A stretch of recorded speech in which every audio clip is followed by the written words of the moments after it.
Bonk. Okay, cool. So we're live now. More shinies!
I dumb butt. I threw my last Pokeball and then like it swapped to my Ultra Balls.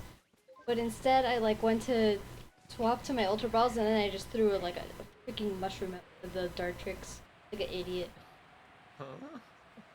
Yeah. Okay.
All the Cleffa noticed me at the same time. One of them is a little too dumb to react though. Lol.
Hopefully I get more than one shiny today. Hopefully.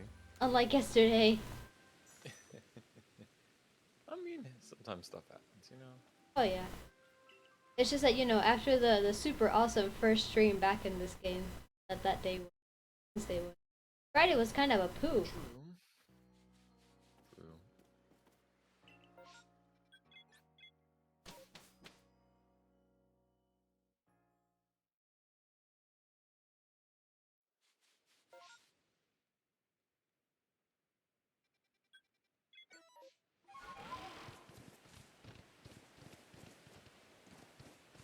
Pro tip when shiny hunting.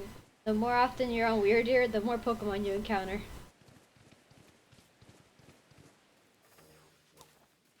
That's not a rule, it's just that because of the fact that you're on the ground with Weirdeer, more Pokemon spawn around you.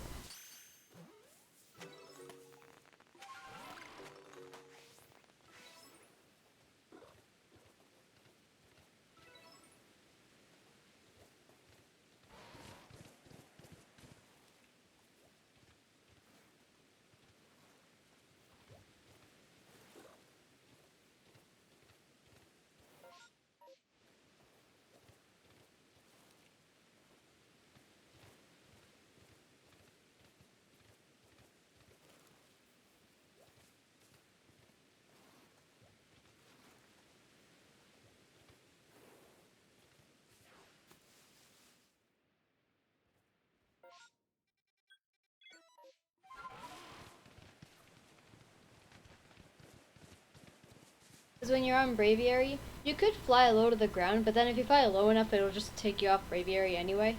But if you fly too high, you're missing out on like more like peripheral Pokemon that spawn. So yeah, it's technically more beneficial to be on Weirdeer in that sense, but you don't travel as far.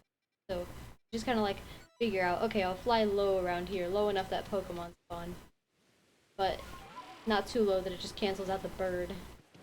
Hi Scott, hi Aqua, how you guys doing? Interesting. This is just stuff that I've noticed. Is it true? I don't friggin' know, man.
Any Psyduck yet? No.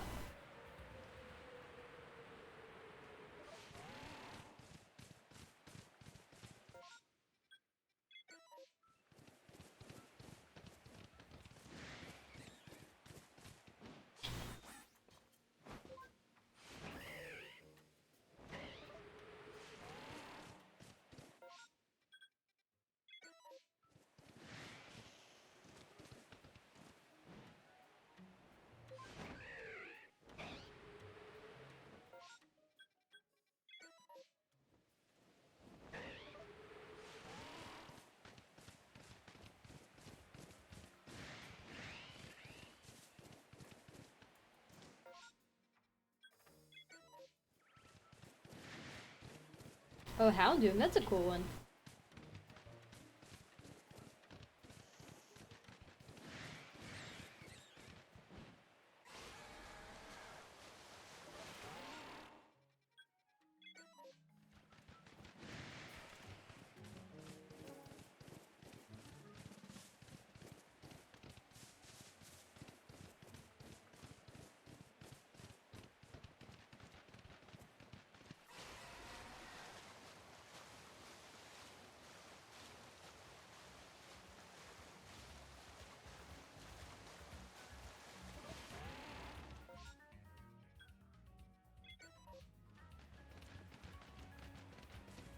You really like Voltorb and Electrode Shiny in this game? Oh, I know. I was talking to Chip about it yesterday, that they just have such cool shinies. I don't know why the shinies are black in this game. I don't know what that means. I thought maybe like heavy balls or something.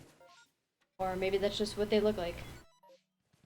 Maybe they're like black apricorns. Maybe that's the thing. Because the black apricorn is considered to be like... I don't know how to explain it. It's like a special apricorn. It, I remember when you would play like Heart Gold and Soul Silver and you'd go to the Pokeathlon Dome and you'd make like the shakes for your Pokemon. One's made out of black apricorns, had like the coolest flavor and like it was like indescribable. So that's what I thought in terms of like Voltorb and Electrode in this game having black shinies.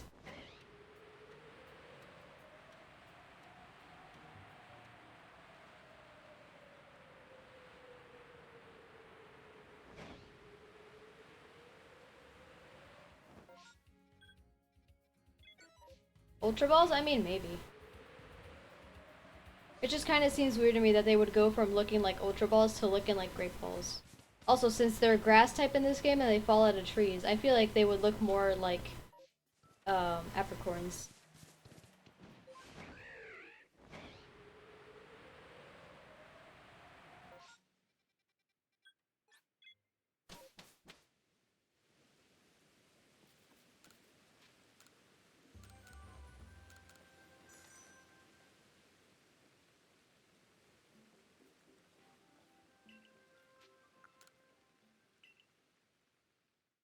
I'm currently doing a randomized Nuzlocke on Soul Silver and I've been collecting apricorns.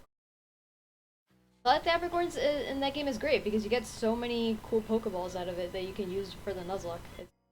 It's just a super good tool. Thanks so much for the follow, Jake. And Kurt giving you like the fastball at first, so like that fastball has caught me so many legendary dogs. Is there any reason Pokeballs can be made from apricorns? Other than the fact that apricorns are completely made up by Pokemon and they can do whatever they want with them? No.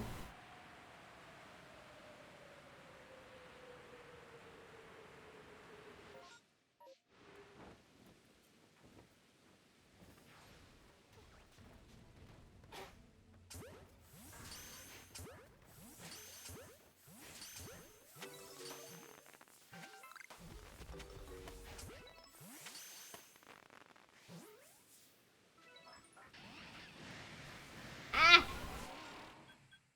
Inky.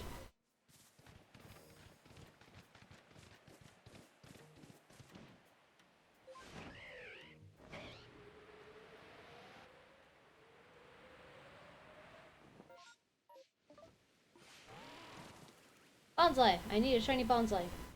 One of you be shiny, please. Don't give me attitude, freaking Bonsai. I'll throw you again in a pool of water. I'll throw you in a puddle. You'll be screwed.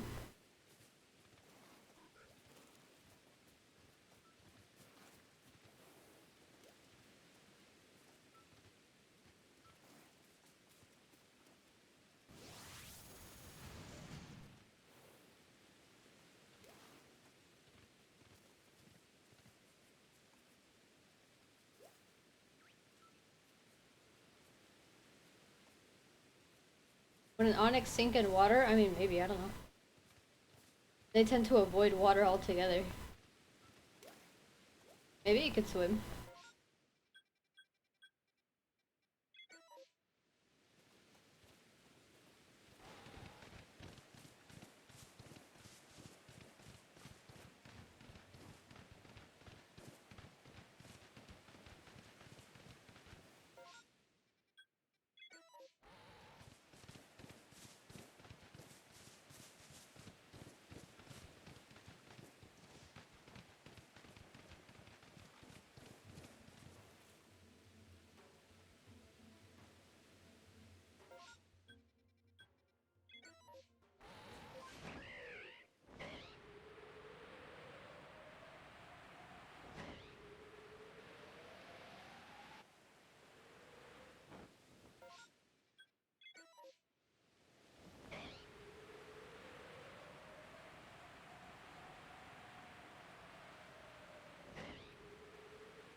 It's a what? It's a bonsai horde with 3 Sudowoodo.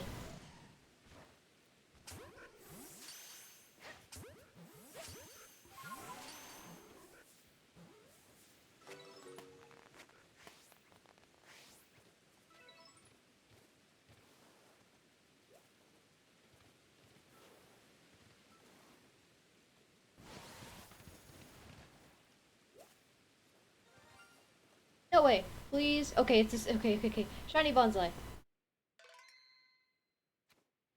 You're mine! Run away! Oh, you wanna fight? I like it. You have gusto. Let's go! That's another one on the board already. Alright, 141. Where's Bonsai?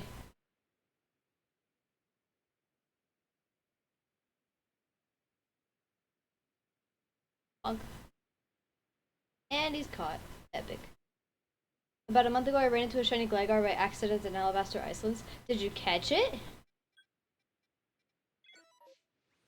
I was so worried that the shiny was going to be another Sudowoodo because I already have one.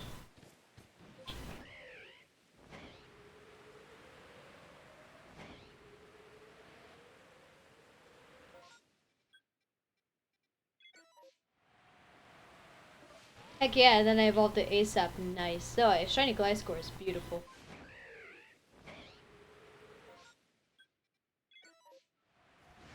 A lot of people really love shiny Gliscor. It's a really beautiful shiny, but it's not like I think it's because I never really had Gligar on my team, so I just don't have that like kind of connection to it.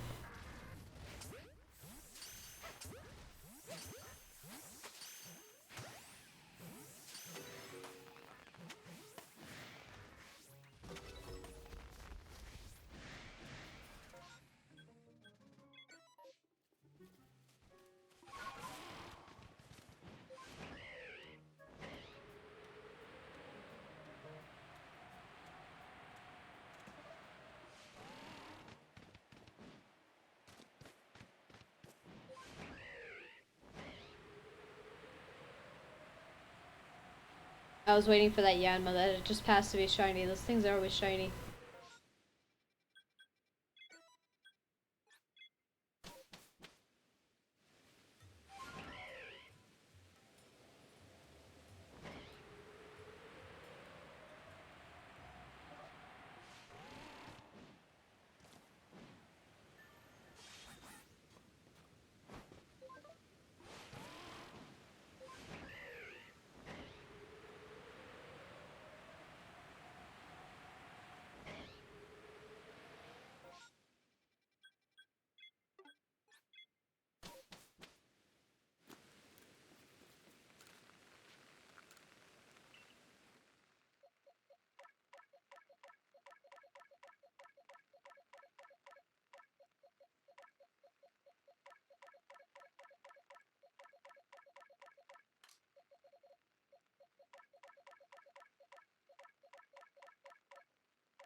Oh, that's a shiny Carnivine. Got it. Thank you, game, for telling me.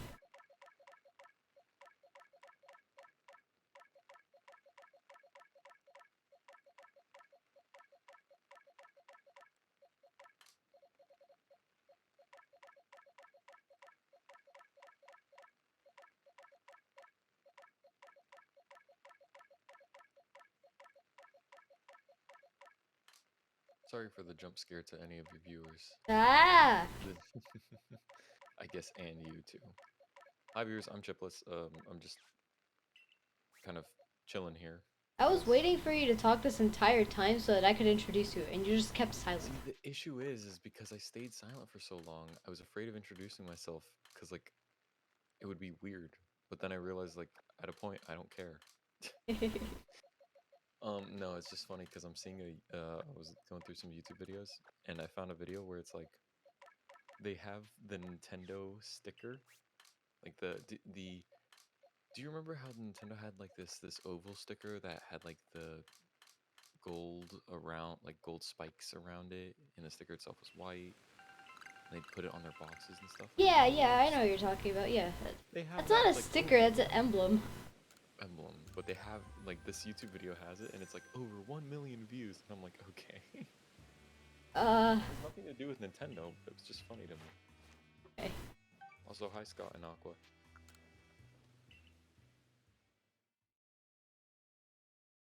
Yeah, so If Chip you're more still there. recently has been, no, they're still here. They're literally here the entire time. Magby outbreak. I wish I had a Magby. Chip, do you still have that shiny Electabuzz that I gave you? Shiny Electabuzz. Yes, I do. Can I have it back? Why do you want it back? Because because you already have the Electivire and it'll take one off of my requirement for this. Well, we'll see. If it's something like Electabuzz is like the last one I need. It might be an Electivire. I'll have to check. Well, I need both of them. Okay. Yeah, yeah. Let's see. What am I gonna play today? You know what? Maybe I'll play some CS:GO and deal with. Yes, go. Yeah. Some casual CS:GO. Scott says he's sorry he missed your coding stream. He had something that needed. It was boring. I did not even solve the one problem I was working on. My Don't brain, say that it was boring, Chip. It's not nice to yourself. it was boring. The hell? Yeah.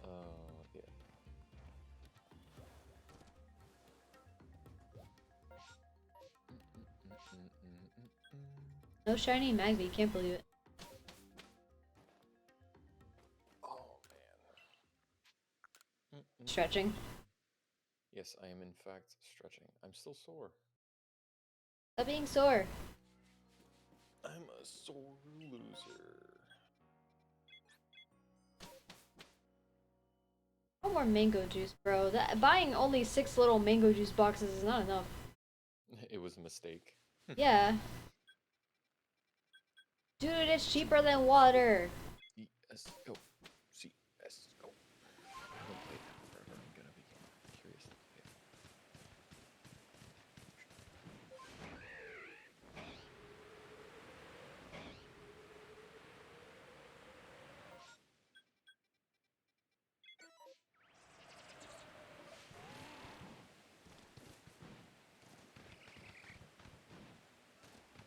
CS:GO, why are you taking forever to patch? Bro, you're not even. It's installed 197 megabytes and it's deciding to patch for like 4 minutes. Good god. Ah, why is Krogan so freaking aggressive? Oh, bro. Angry freaking frogs.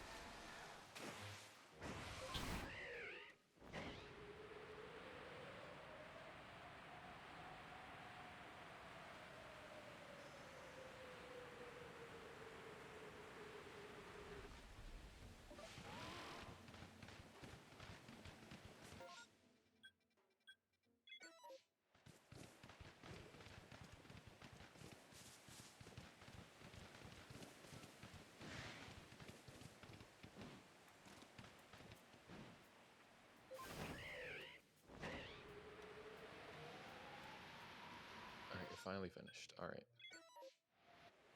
I can start playing some CS:GO. I can't wait to be so bad at the game. Oh, look, a Psyduck.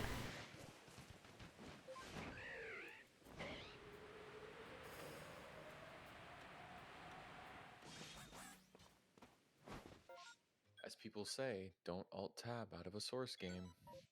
What? This is a long-standing meme. If you alt-tab out of a source game, your life ends. Source game. The game just... Oh, so Valve, you know, Steam, Yeah. they have their own, like, game engine, and it's Source. That's the name of it. Oh, okay. Source 2, and I think they're eventually gonna make Source 3. I expect it within the next like 10 years. But yeah.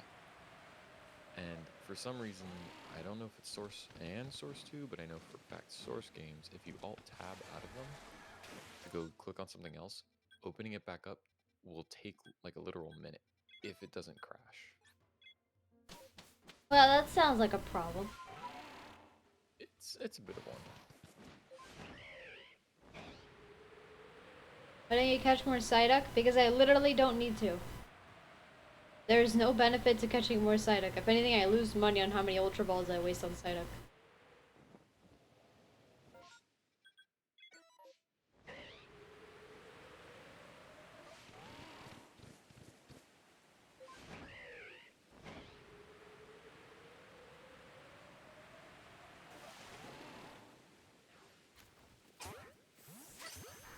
Alrighty. Play CSGO. Should I play competitive or casual? For the love of God, play casual. I don't want to hear people yelling at you. Well, you won't hear them. They'll just be... I don't want to imagine people yelling at you.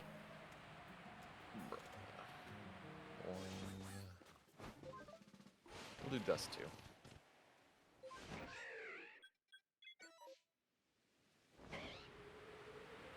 We'll just do some casual. I can't believe competitive has like a 13-minute wait time.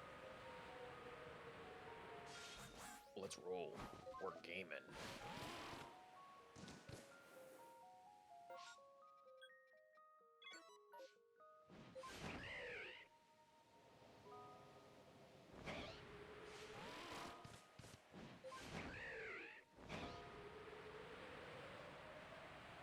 Friendly fire is off, team collision is off, 50% kill reward amounts, best out of 15.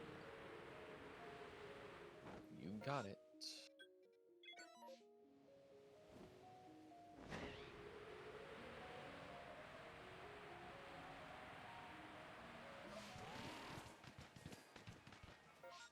I just remember that really cool Lapras Pokedex entry. That's like, this Pokemon is very close to extinction. Can't really find any anywhere. As such, it's very difficult to study them. And like, this kid was like, in my game, I would breed as many Lapras as I could and then release them into the wild because I read that they were going extinct. In later games, like Sun and Moon onward, it says, this Pokemon was once close to being extinct.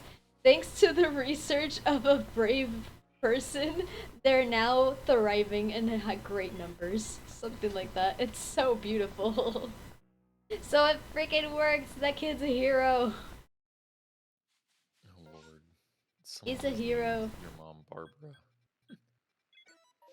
Ew. Imagine being named Barbara.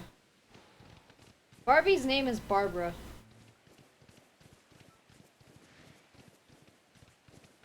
That just makes me sad.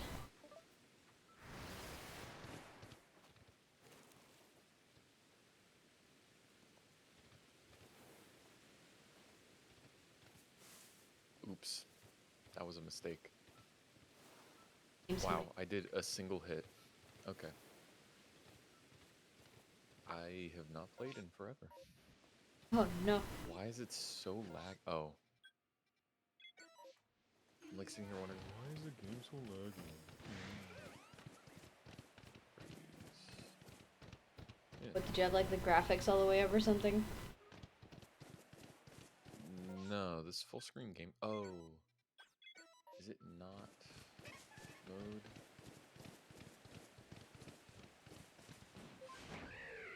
Is it gonna pick this game? No. Properties. Capture specific window. Let's go.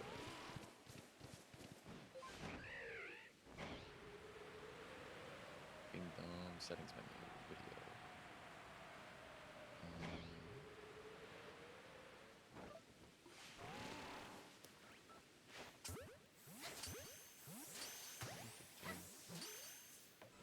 Sorry, you guys are gonna just have to listen to nothing for the next.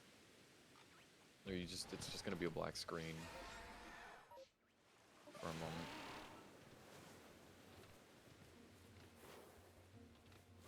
Ugh, cringe. Is it in game? Video. Display mode is full screen, yeah. I don't know why it's not choosing to capture. Properties. Capture specific window. CSGO.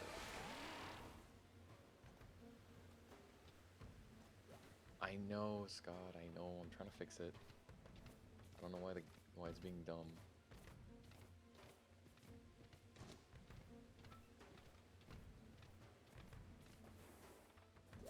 Let me do this.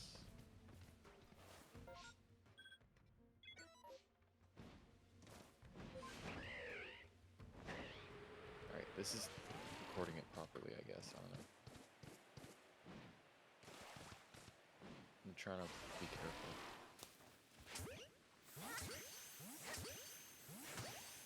I am.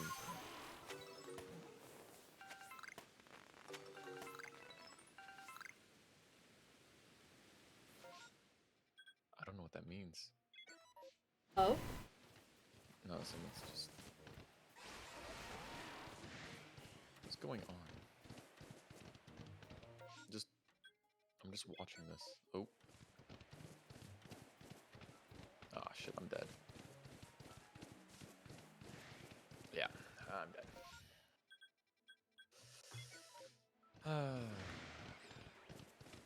Is the frame rate that bad still? I don't get why it's so bad. It's not that bad on... Yeah, why am I dropping frames so bad? I remember having a problem like that before. I don't remember what the solution was though, so I can't really help you. It's a performance thing. I just have to monitor what the heck is going on with my thing. See, if I open up CSGO... what's going on?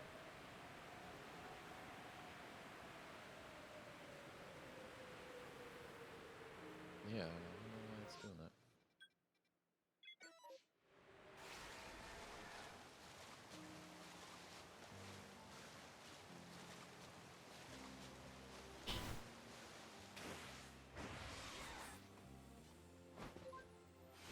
At least I got a kill finally.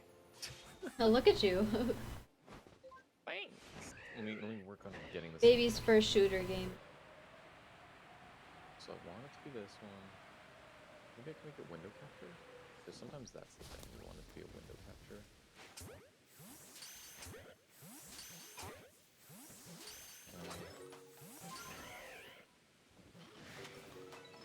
I guess cancel that.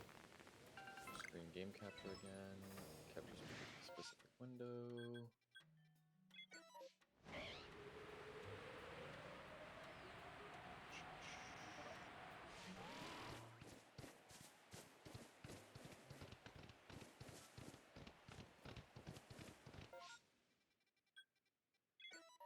Capture any full screen application.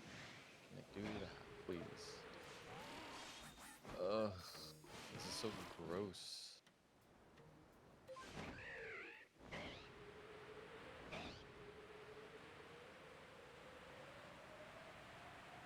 Why, Tomero?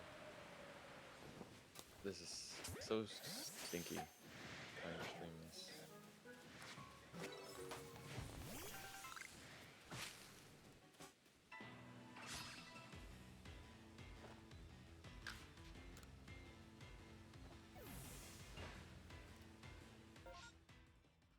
I know you're just listening to the audio again. Sorry.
actually helped win this time, though no one could see it.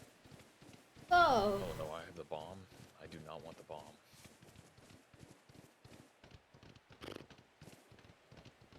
I'll take the AK.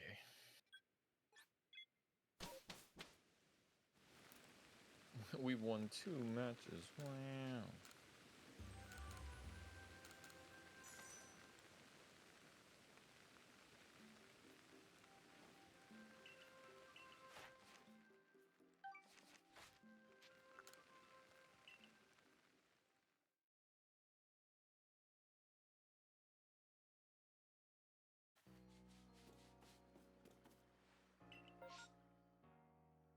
I do need Remoraid.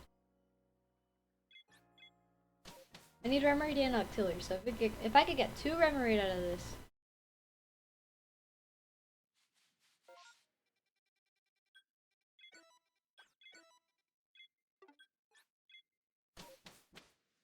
Ay, ay, ay.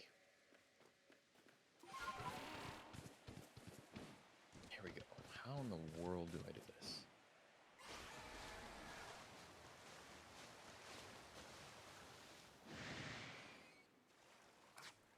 That's great. No help.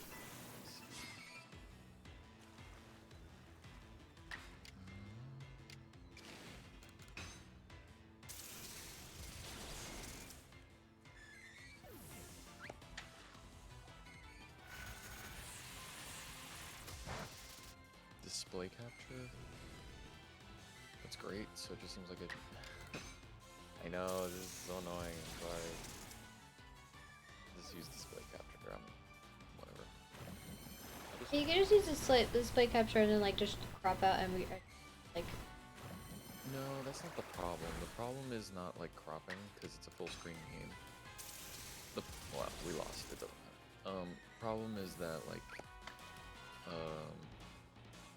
it lags like crazy. That's the problem, and it's skipping the frames too. Like that's the thing. It's purposefully skipping frames, not like sending them, just skipping them. I getcha.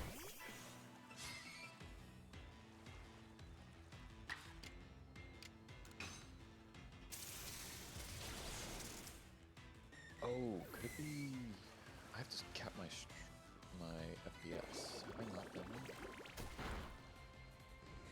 Dynamite, no!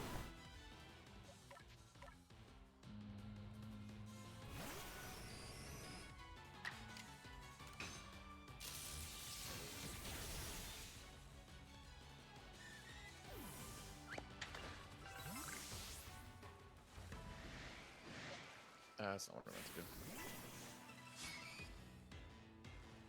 There we go.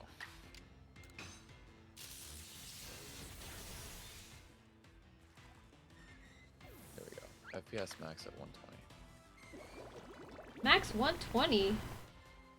Yeah, it was at 400. I don't know why the hell it's at 400. For your stream or for the game? No, for the game. I was gonna say.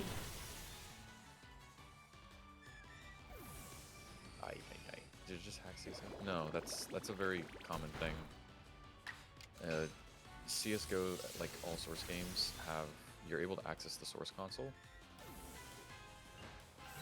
What is going on here? You have access to the source console, so you can open that, and there's a lot of settings you can change in the source console that are not visible normally, which is stupid. But whatever.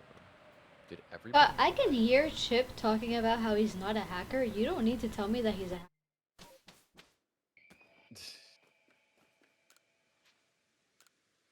I guess we're all pushing down one lane without concern for our behind. Jesus, Scott. Great Scott.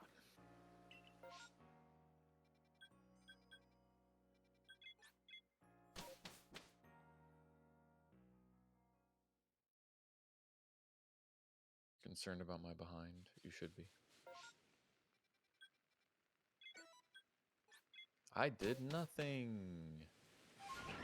Ooh.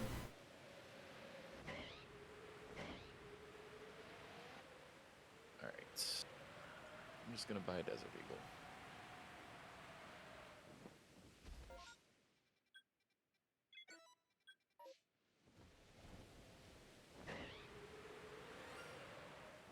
Shiny Paris. Bonk. I already have one.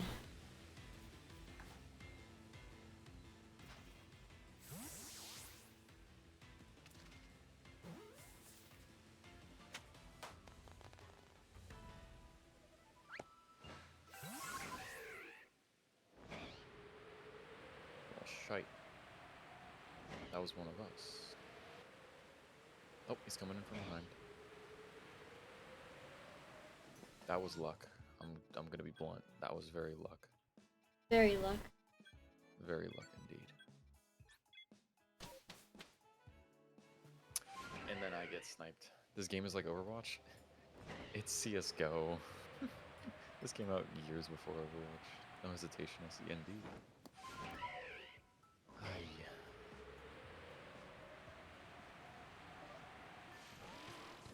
Oh.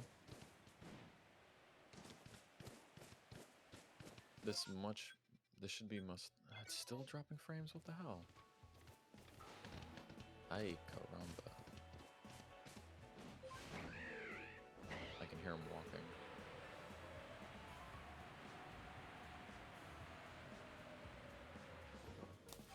Jesus.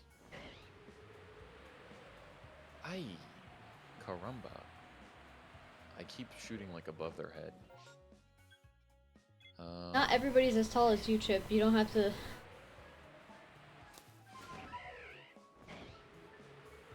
It's already at 120 though, so I don't know. Lower it. No, but that's that's clearly not the issue. I don't know why it's. I guess maybe that was left behind where I changed the FPS. Is Chip tall? What are his measurements? I'm not telling you that. Tall. I am average. Yeah, and it's not even using up, it's using a lot of my GPU, but it's not, aside from that. God, I'll tell you this, he's taller than you. I guess I could lower my game quality slightly. Chip is a lot taller than you. No. You are though. I know Scott's height. I don't worry about it. Just know that you're a lot taller than Scott. Well, that's great. Did I just crash it? Did I just crash CSGO? Question mark. I'm pretty sure I did. That's not good.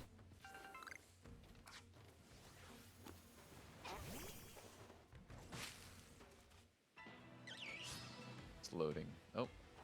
Oh yeah, I crashed. That's hilarious. Nice desktop though, thanks. I lower its settings and it just kills itself. It is pouring outside. It's raining.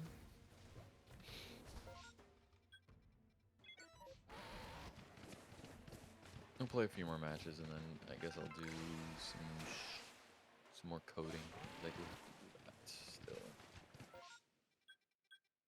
Casual Dust 2.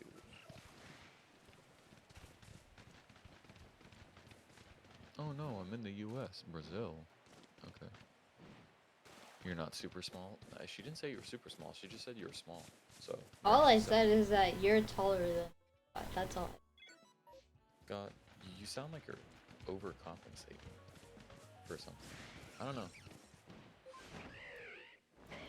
If you're saying you're 7'10", I don't know. Also, if you're in Europe, don't you go by the metric system? I'm confused. Chip, not everybody does that. If you're in Europe, you go by the metric system, especially if you're in the UK uses everything is the problem. The UK is a mishmash of just everything that's wrong. Well, I wouldn't say that. Isn't that what everybody thinks the US is? No, because if you were to say the US is a mishmash of everything wrong, then that would mean countries a lot of countries in the Middle East are correct, which Chip, nobody implies that when they say things like that, okay? Literally nobody implies that when they say things wrong. If one thing is wrong, then the other must be right. No, that's not how it works. They can both So be we're wrong, both and wrong. the correct answer isn't there. So there just isn't a correct answer. So No, I'm not what? saying that. I'm just saying it's not in either of the topics that you're talking. SMH, you hear that? Camel Pie has such a negative view on the world. Nothing is good. Everything bad. Thank SMH. you. Based chipless, indeed. Oh, that was on stream. Oops. Who was that? Crap, I can't remember. Ah, that was this guy. There we go. Also, it's still going 2 FPS when I'm doing spectator view. Why though? It doesn't make any sense why spectator view specifically is so poop. I don't know, man.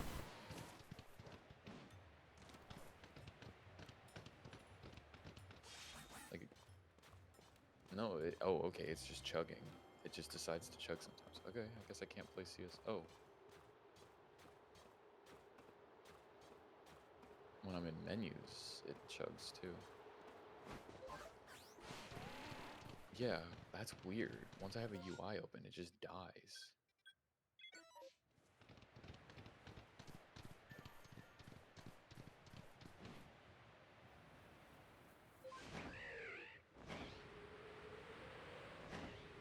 This is a bad situation we've gotten ourselves in. We're all stuck in a corner. Who needs more than like 5 FPS? I prefer having a stream with more than 5 FPS. Oh, there's only 3 left. I'm gonna literally contribute nothing.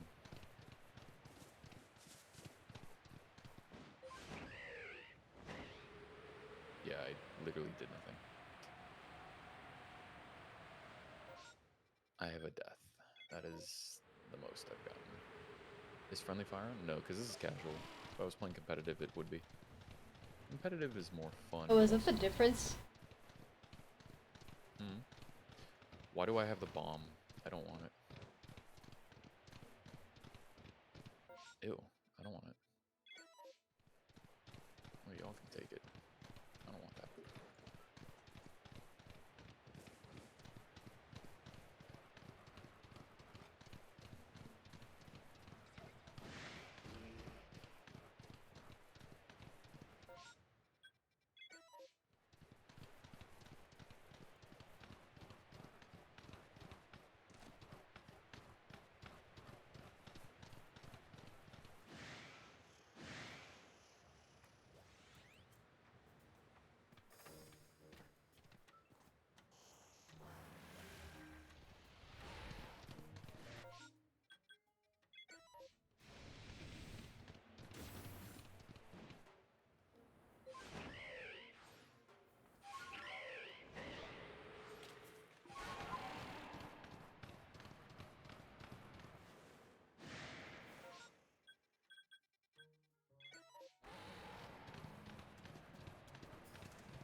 Uh-oh.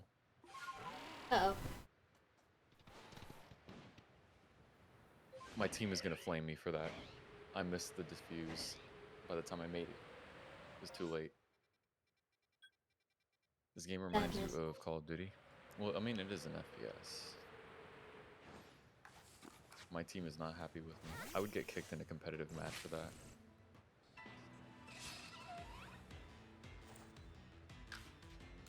Did guy just come off a typical regular?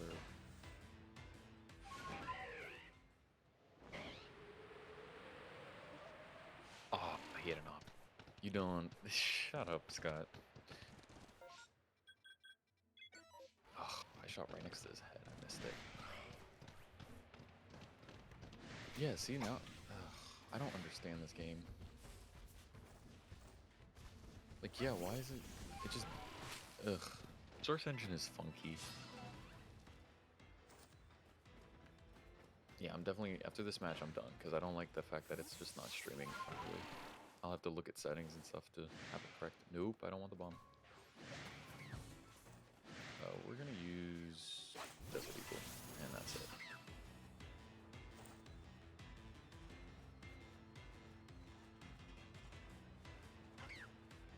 Ooh, how did he...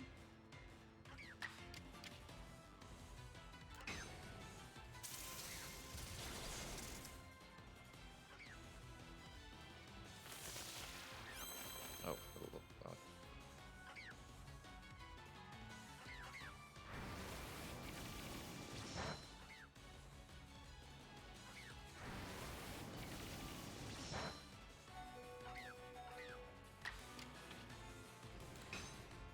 Those guys are still alive, so I'm gonna lock myself. Oh my god, because Rufflet used Roosty, lost a freaking flying type. No! Yeah.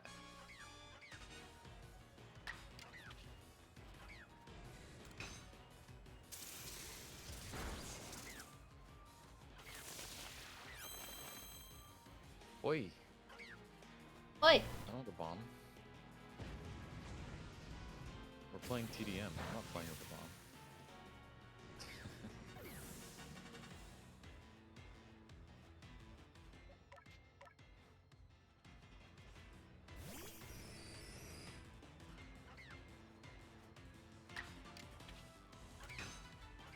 I missed his head. This game is not an accurate representation of war. That was funny.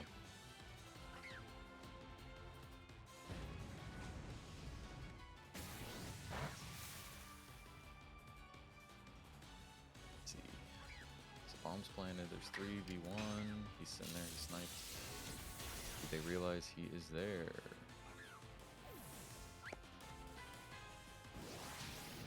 They're waiting for him. Nice.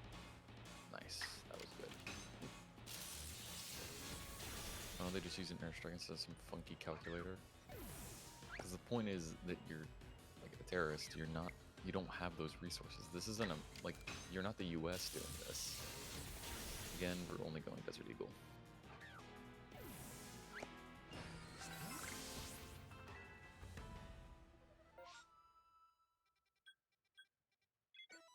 Oof.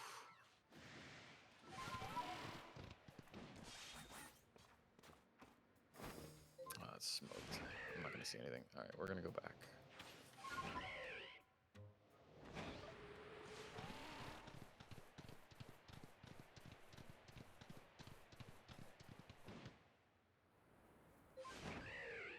Ay, ay, ay. Ay, caramba. I'm like, I don't want to be one either. Why would... Okay, buddy.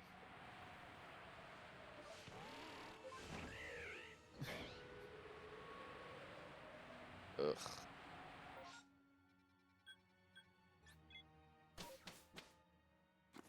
This neighborhood sucks, man. Yeah, it does. You wouldn't want to live in this neighborhood. No, the rent is definitely cheap here.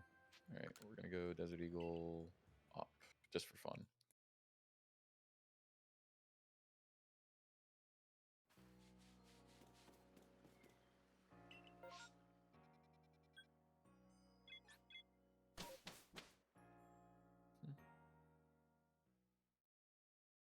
I have a headache.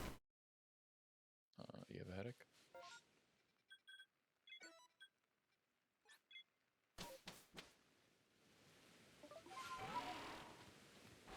Oh, for the love of God. Oh, I didn't move far enough? Where did I move? I thought I moved onto the staircase. Shiny Rhyhorn? I got stuck. SMH, man. They're gonna win this one. Bodega. Oh yeah, there's one of us left. I caught a shiny Rhyhorn so I could evolve it. Oh my god, I forget. Not Rhyperior. Ah! Oh well. I'll eventually evolve it into Rhyperior. And then I'll have shiny Rhyperior off. It's not a new shiny, Scott, because I already have... Look at the thing at the top. Look at all the Pokemon, and you'll be able to know if it's a new shiny or not.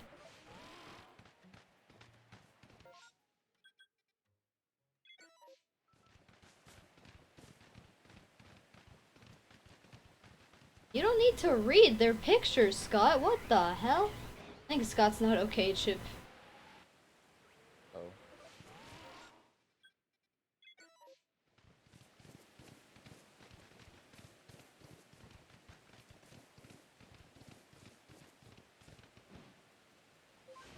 Oh, come on, I hit him. Did I not actually hit him? Oh, I shot right next to his head. That's so sad.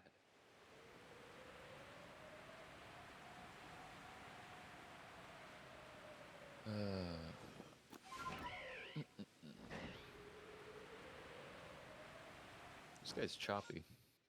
You're Codivar. choppy. Why would I do that? Chippy. I'm chippy. Ah, that's clever. That's clever. Ah ha ha ha ha ha ha. God, I have such a headache. My eyes hurt. That's how bad my head hurts. Ooh. Sucks. You thinking about taking a break? No. Okay.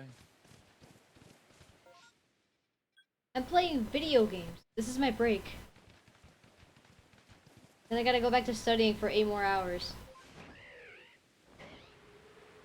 I don't know if it's my teammate who keeps doing that. Dude, you freaked out. I literally can't even participate in this. Did I shot? Where did I shoot relative to him? Oh, it doesn't even say I shot on his screen. That's Scott, great. you literally have to stop saying that I'm a doctor because at some point that's gonna get like somebody really, really peeved off. Don't say that I'm a doctor. I've never said I'm a doctor because I'm not. Oof, this guy's good. Yeah, I don't know why. Alright, I'm gonna go to the right this time because I keep going to the left. And I keep getting my butt just handed to me.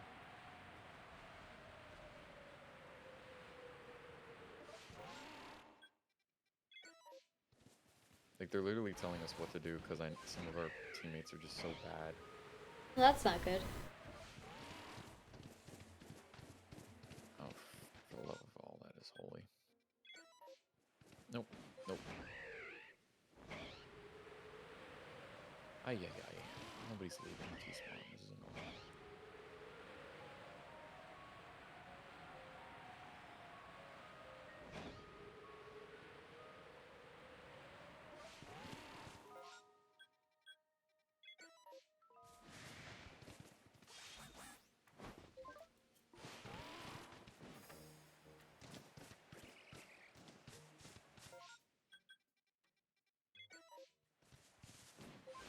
Why does Ghastly in this game sound like a bird?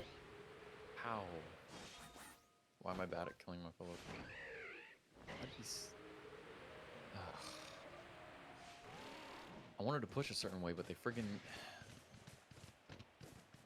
Lord of mercy. This dude's just stuck in the door. Oh, he got a kill. Ooh. Let's see his gameplay. Let's see how he's playing. This guy, I think, get out of spawn. I know, we're trying. I don't know what my team is doing though, so can't talk about them. They're just gonna wait the timeout. So because we're terrorists, we have to put the bomb on the spot or kill the other team. So we are at a deficit. They don't have to push us. Like they can leave us. I love that you're just like casually saying that you're true. This is context into the game. I'll say T side or CT side. That way it's clear. CT or T.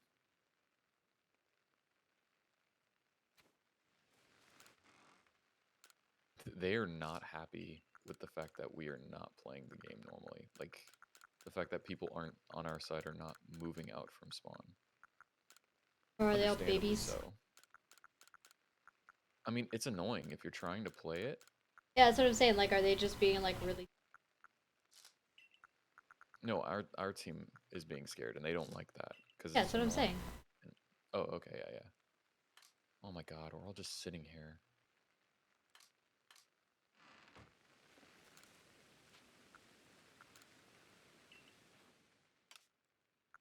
Ay, caramba. I did one hit? Okay, I really need to work on my gameplay. I have not played FPS games in a long time. And CSGO is one of the most unforgiving ones.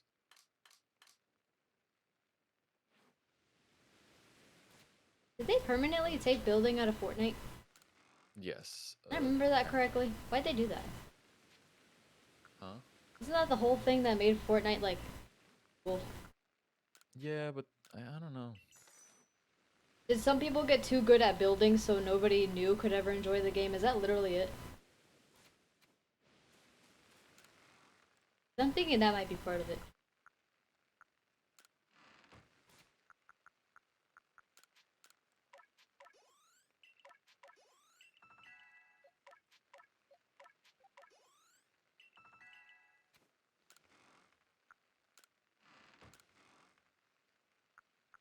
Yeah, like the whole thing that made the game popular to begin with.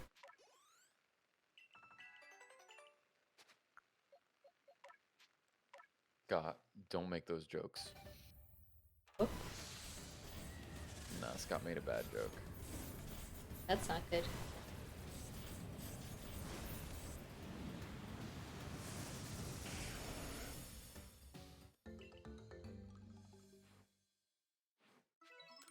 I'm so good with snipers, I don't even get to use them.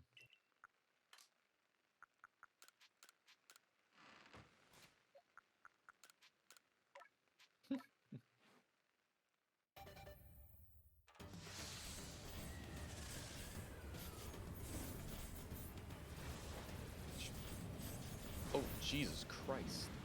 I'm streaming. You okay? Oh, crikey.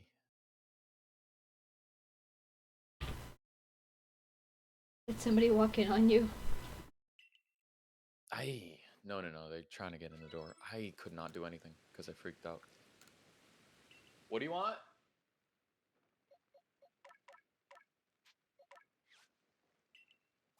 Up to you, I don't know. I'll eat them if you guys get them. Jeez. Yeah, we lost bad. Are you getting food?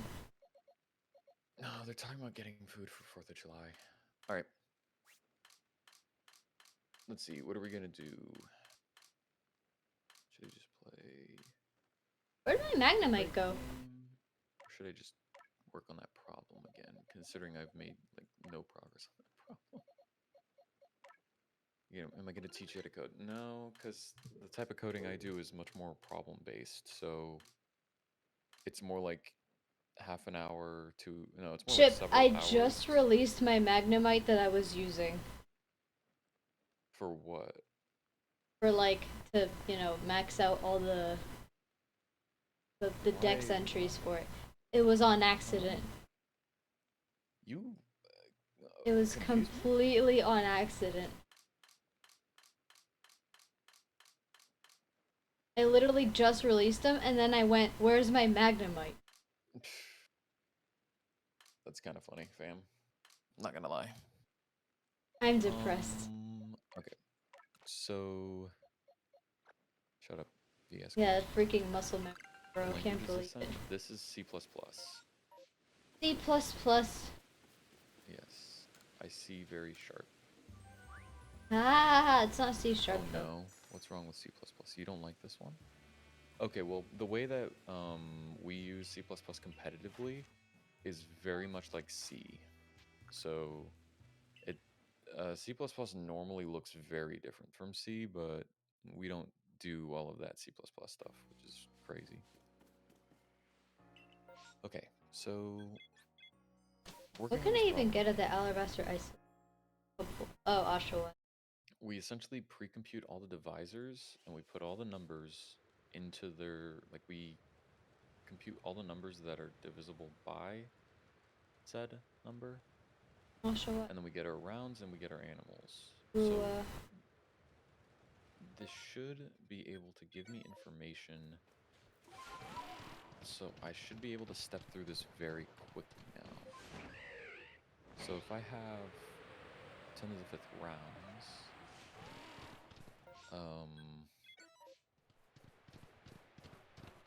I will essentially have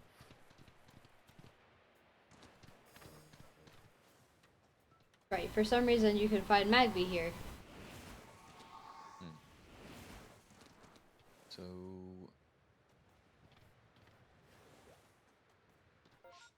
how do I treat this information properly? Because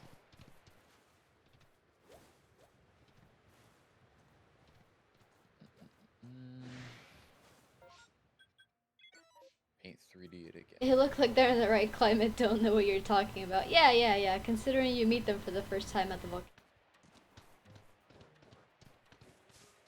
So we have 2, Dumb ghosts. 11, 4, 13, 2 again. Rough. That's our test case. I'm gonna use my divisibility to quickly check for numbers.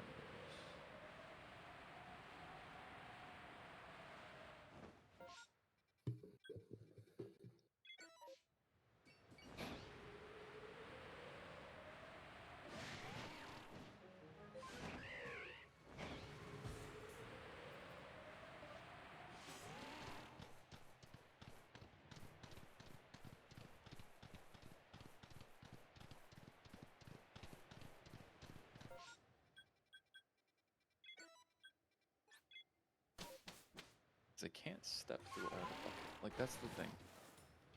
Because we have too many items to jump. Push up. You got it?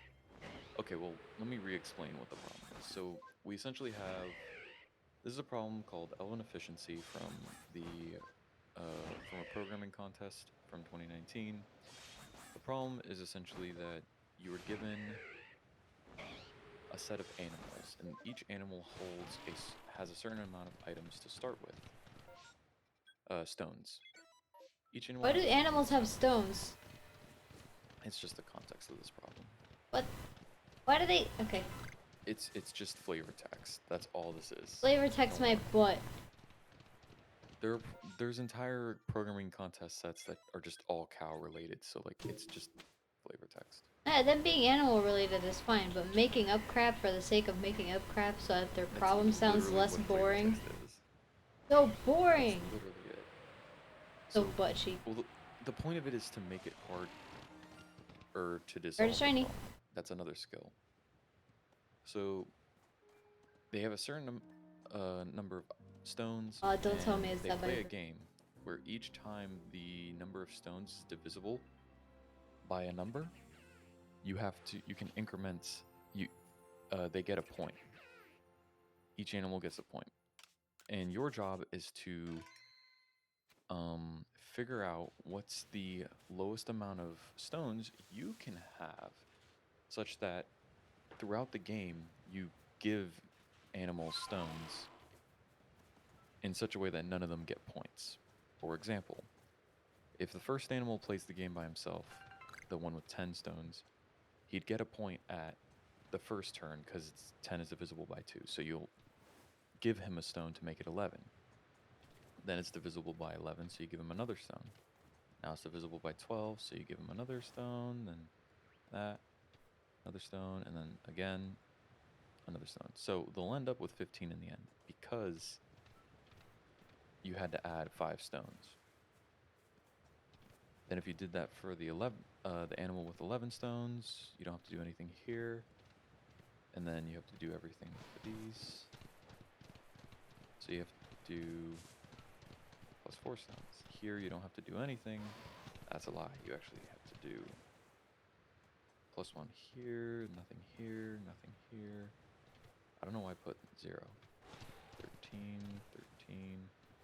Then you have to do 14 and then 15. This shouldn't be 0. This should be 11.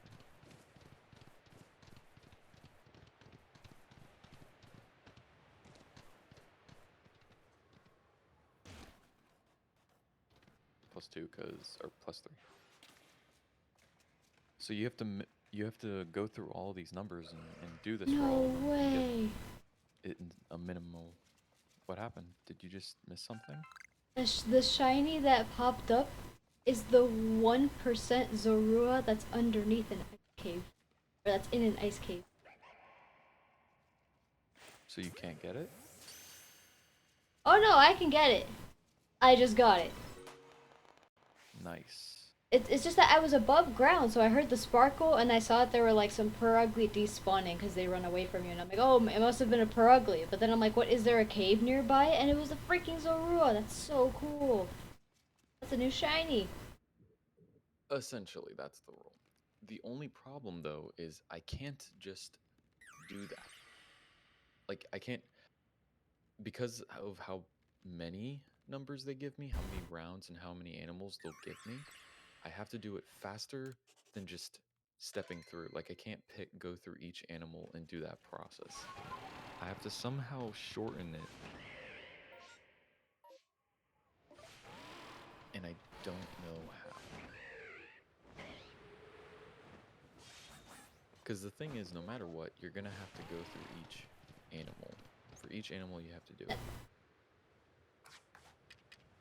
No, this is a pretty hard problem.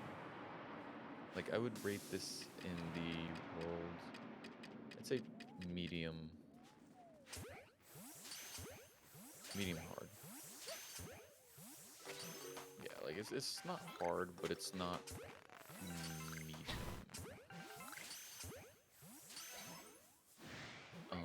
So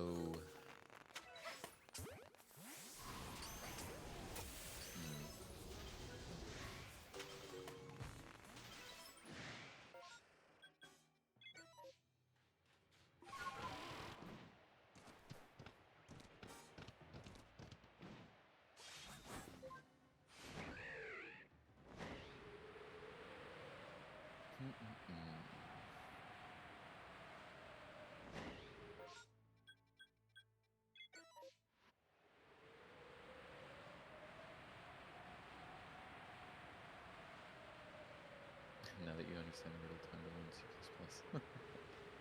Sure. Okay, so I think I see what I can do.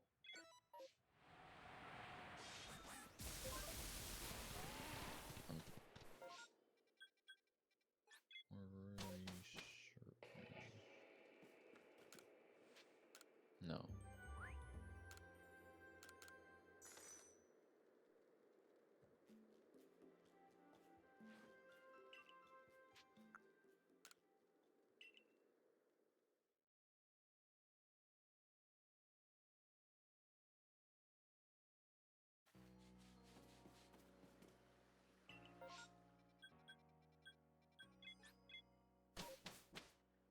Honestly, it does, I have to admit.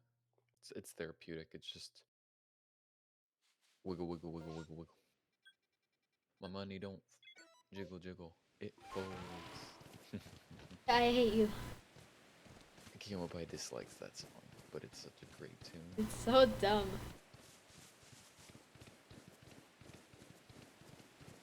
There are people I know who are like, oh man, I really hate this song, but I can't stop singing it. And I'm like, okay, then clearly you don't hate the song.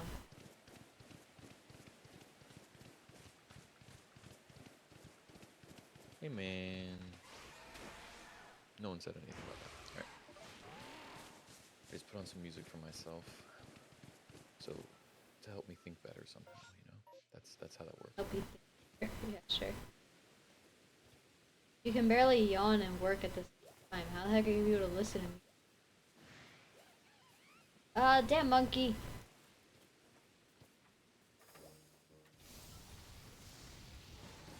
Smooth jazz. No, I'm currently listening to some acoustic Acoustic. Spanish music. I don't know if it's actually Hispanic or Spanish, so I'm just saying it's Spanish. Well, yeah, but saying Spanish is worse. No, More because specific. I'm imitating like, yeah, yeah. Oh, well, no, is it? No, I'm Spanish is not. more specific than Hispanic. Spanish speaks of only Spain. Okay, it's either Spanish or Hispanic. I mean, you could just look it up real quick. That's true. That's true. I'm clicking the wrong thing.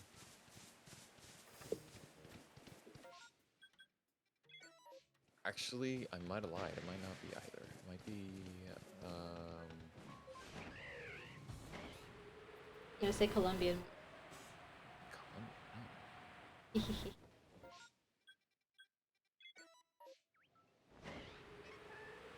Red boo. Okay. Chip is not a compulsive liar. Don't spread lies, Scott. Oh, it's a Venezuelan band. Okay, so it's Hispanic, right? You couldn't tell? No. Bro, I'm not saying you couldn't tell that it was Venezuelan, but Venezuelans don't sound like Spanish people. In fact, only Spanish people sound like Spanish people. When singing, I it's don't know many different. Spanish people, so I don't have any idea. They have a lisp. They have a lisp. You act like I know this stuff. I've told you I'm 5 not million Hispanic. times. You don't need to You be say it, Hispanic. but no matter how many times you say it, that doesn't mean anything. You just don't listen. Got it. No. Got Okay, it, what got if it, I I told got you, it. oh, every Westerner speaks nasally. Unless you've heard I would someone speak totally nasally, understand. you have Yeah, no idea you've what heard. that means. Okay, don't act like you haven't heard somebody with a lisp before. Even cartoon Yeah, characters what have kind of lisps. lisp? Are we It's talking? just What it's level just a of lisp. lisp are we talking about? It's the What meme, level? bro. Instead of saying, you What know how level? to say heart in Spanish, corazón. No, I don't, but sure. Okay, they say corazón. That's the level. It's really obvious. Every s sound they th it.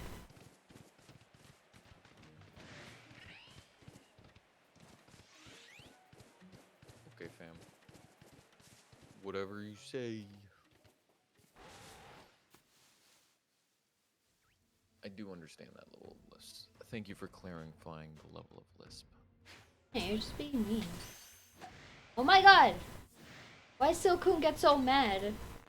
I just don't know how to quickly process this stuff. Lists originated from Spain? No, actually, the Spanish language in Spain didn't always sound like that. It used to sound not like with a lisp, which is why most who are from Hispanic countries like myself, when we speak Spanish, we don't speak with that kind of lisp.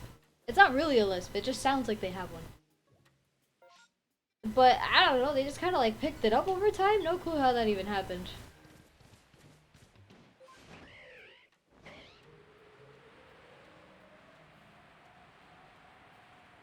And it's a sound that I can't stand personally. I get like so bothered by it.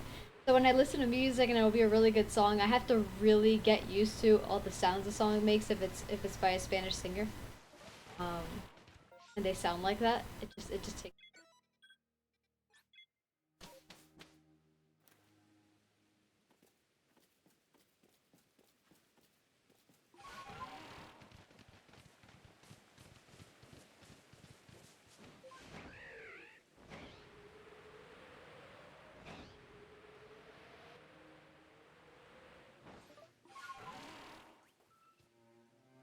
This is a big monkey, that's a small monkey.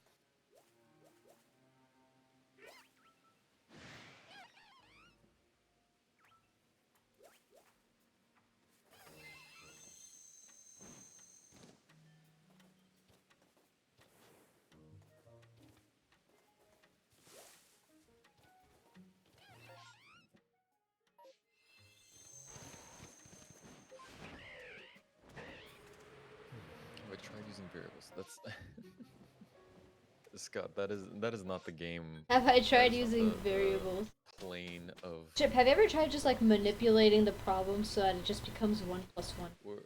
We're doing code on an entirely different level, Scott. Just to be clear, like this is where variables, if statements, loops. That's just if you don't know that, you're not able to even think of doing any of these. Not even start. Use an API. Those, I mean, there are APIs, but you just naturally use them, and they're not. Oh, there's a Teddy Ursa outbreak and a Pichu outbreak. Chip, should I go for Teddy Ursa or Pichu outbreak? To give you an idea, I need Pichu, Pikachu, and Raichu. I need Teddy Ursa and Ursa Luna. Teddy Ursa. God, I wasn't asking you.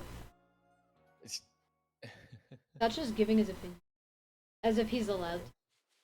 Jeff can give his opinion. Jeez. Kidding. I have to remember, nobody can tell that I'm freaking kidding. So annoying. Shiny Teddy Ursa, give me! Dang it. I'll spook one of you into turning green. I'll do it. Run away! They're so cute.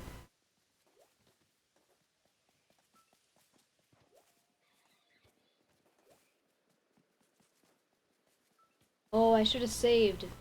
Because you can't reset, like, outbreaks or anything. But, like, let's say this Teddy Ursa outbreak doesn't give me any shinies. I could, like, reset and go to the Pichu one. Oh gosh, what did I do? What did I do? I did something. Bro, no Teddy Ursa. I know you could hear. I don't know what was going on. Who That could was hear very what? odd. Happen? Nothing. Okay. Something weird happened. I see. I fixed it so it is no concern. So how can I possibly go through? So let's say we hit 2. So we say anything that's divisible by 2. Ah.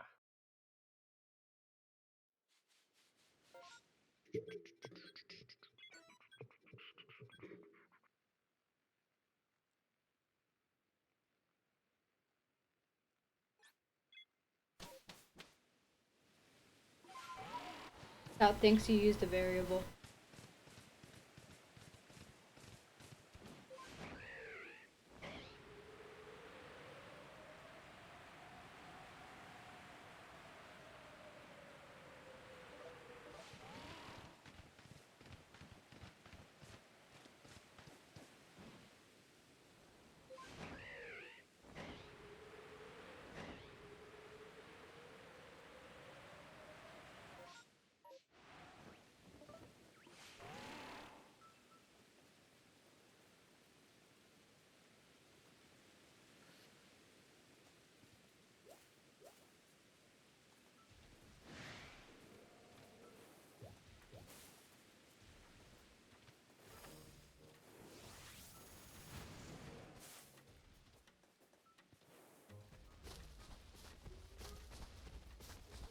Ursaring, why are you so loud when you run, bro? I've done loads of these. It's just this one's hard. It's hard, but I'm also being just dumb. I Like can I've been tell because I explicitly asked you a told. question and you just did not respond whatsoever. What? This is, What did you ask? like, don't worry about it. Okay.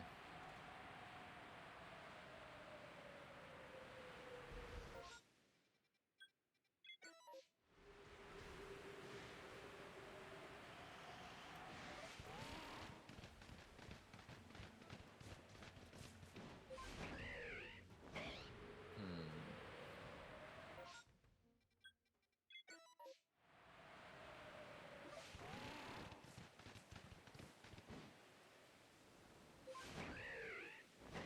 Round stones. It's cursive. What do I write in cursive? I write in cursive because it's easier to write with a mouse. Because doing. Really? Let's see. Look. Yeah, because the main issue with mouse is not like the movements, it's spacing.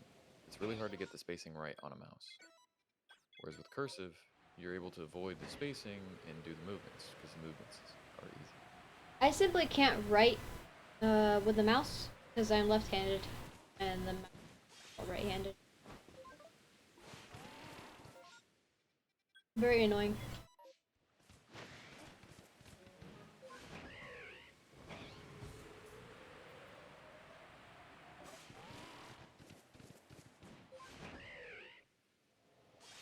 Okay, so let me think about something. So I want to test a property out. So let's say I have 1, 2, 3, 4, 5, 6, 7, 8. And what if I do 2, 2, 5, 6, 5, 3, 2, 4, 3, 7. So we do this. So this will have to get increased to 3. So this will stay 1 all the way through. That's not a big deal. 1's a special case. But 3, 3, 3, 4, 5, 5, 3, 3, 3,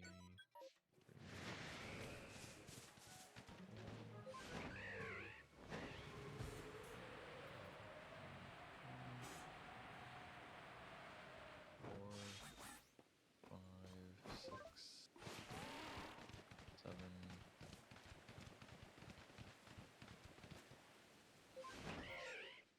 8,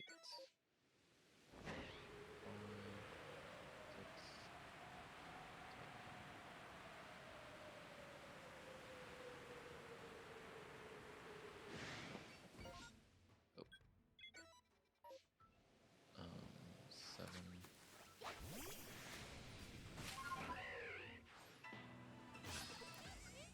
I just broke my ankles. Lol.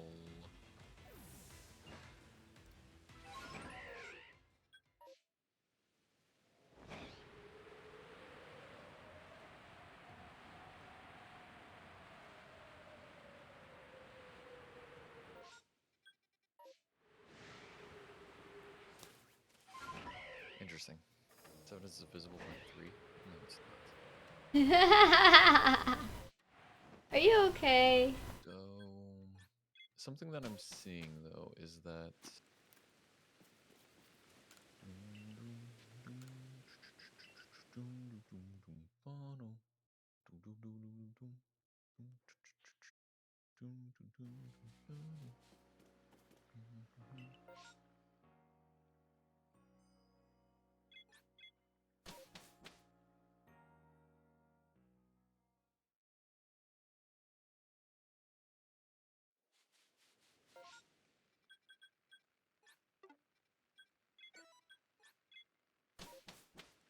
perhaps I have to do some more observations, so I'm gonna wipe away more of this and keep going.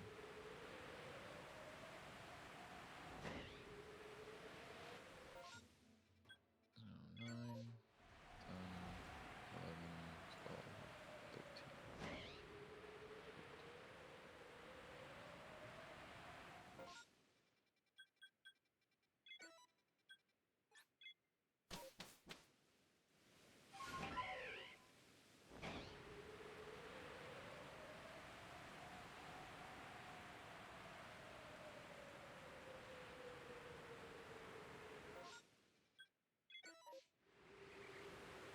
More science must be done. There's a lot of numbers in my head. It's starting to hurt. This is computer science. So, in the words of computer science, get used to it. Computer science isn't a person. In the world of computer science is not invalidated by them, but not being a person. What? I'm confused. I thought you said in the words of computer science. No, As if in the computer world science. of computer science. That's some. Got it. That makes more sense. Yeah.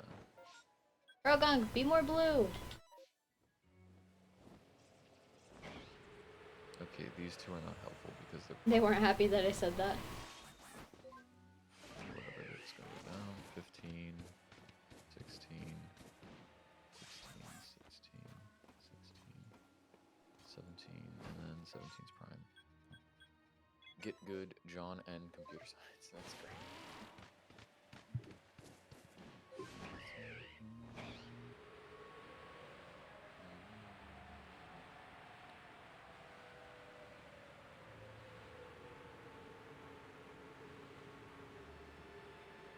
Yo, what's up? Camera's not on.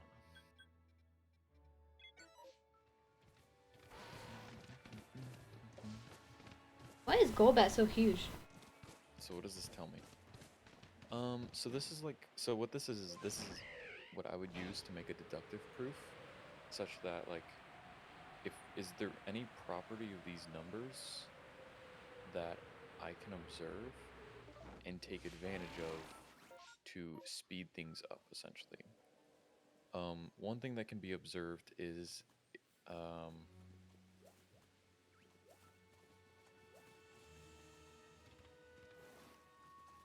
at a point numbers will converge and just become the same.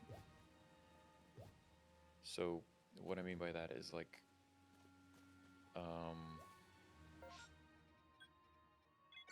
2 and 3 become 3 and 3 together right away. 4 and 5, like because of the 2 rule, this is gonna happen. If I didn't have 2 here, that wouldn't.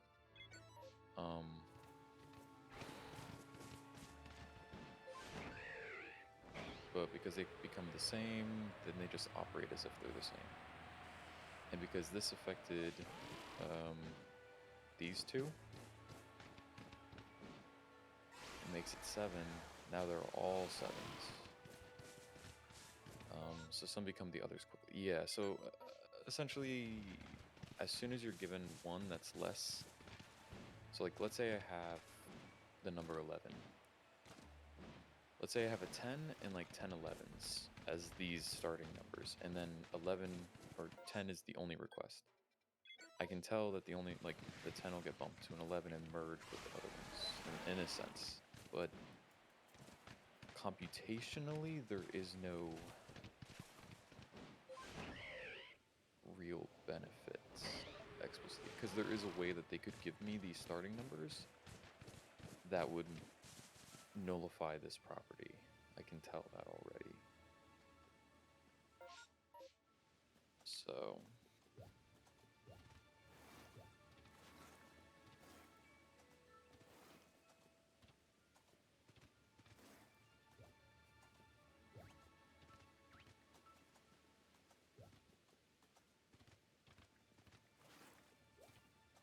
and if you're wondering what that would be actually, oh, wait a minute. No, let me actually no. Let me think about that. I do have something to test though that I've gathered from that though. So if I do 2, 4, 6, 8, 10, 12, 14, 16, 18.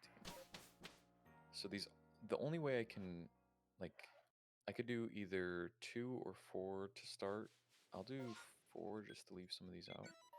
So this will become 5, this will become 9, this will become 13. This will become 17.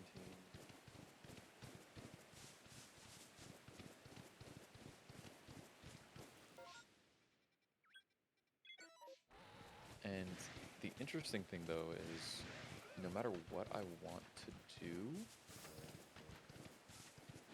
like, let's say I do 4 first and then I do 2. You know, then I'll have 3. 3, 7, 11, 14. Oh, that was a lie. 15 and 19. The problem is, because they're all offset by 1, I can't pick a number that these are all divisible by to push them up. What I'm getting at with that is, like, if I put 3 here, this will push this to a 4, this will push this to a 10, this to a 16. Every, you know, there's a pattern. Yeah. And let's say if I do 3 again, I know it's not going to do anything. What I'm getting at with this is, if I do 4 again, let's say I do 4 again, this will become 5, and this will become 17. And this is 5, and this is 17 already. So no matter what I want to do,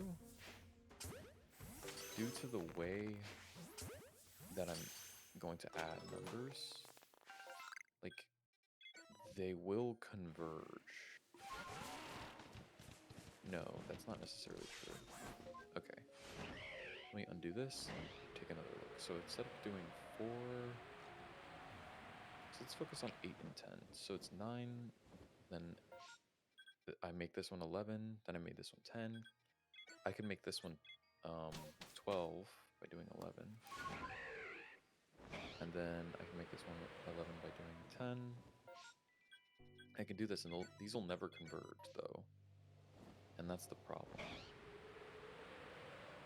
Because it's still gonna So they could still do it in such a way that they never converge. Ugh, gross.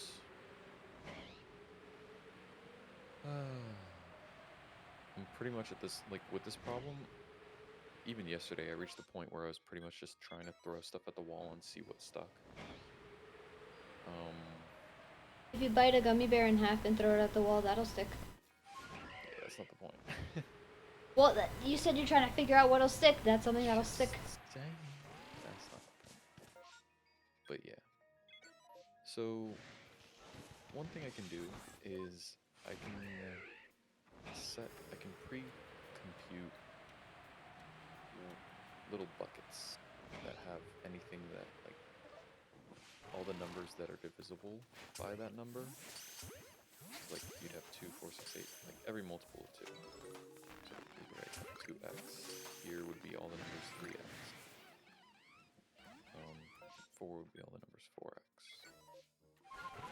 So we could store them all there, and then every time I go through the steps, so like let's say I hit 2 as the first round, I could check for all the numbers in here. And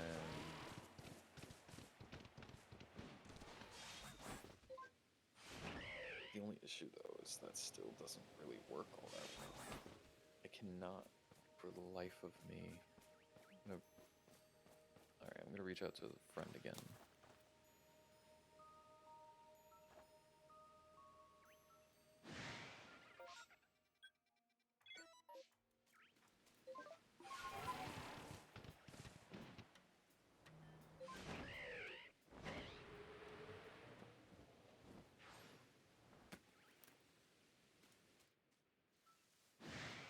How'd you notice me?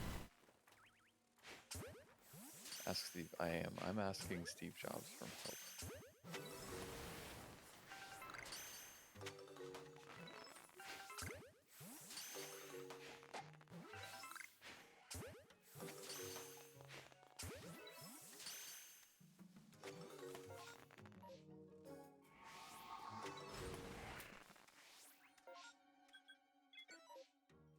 Am I just being dumb with the problem? Like, am I... Okay, maybe I'm taking an assumption, because what we're trying to find is the minimum amount of stones to add. Is there some formulaic way for me to figure out the number of stones to add, like, in one go? So, like, let's say we start with 10. Actually, no, I want to do the 12, because the 12 is a little more interesting. So, could I...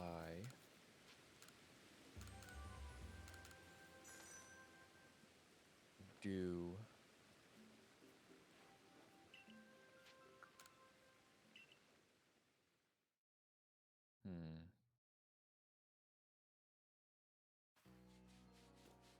Que pato se hampu.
Alright, I've gotten a hint, but it's not a hint that I expected to get.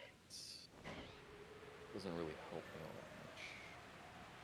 But let's just...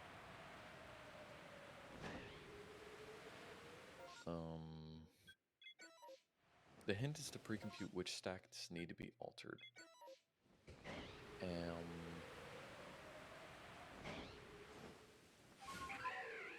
I guess I would.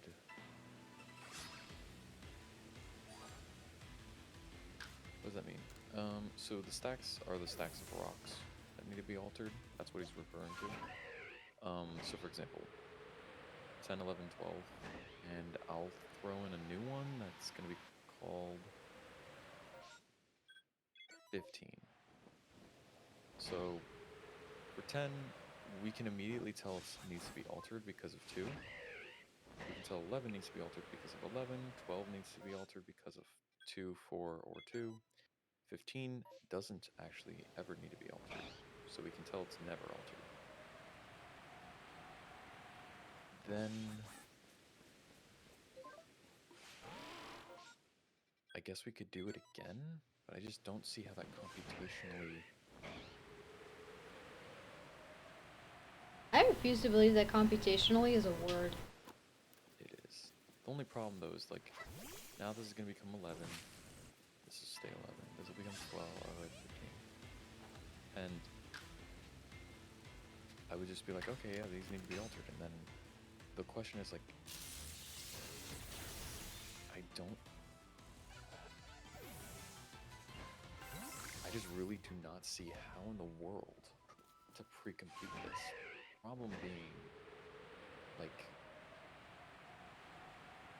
how is that going to save time in such a way? It's annoying, very annoying.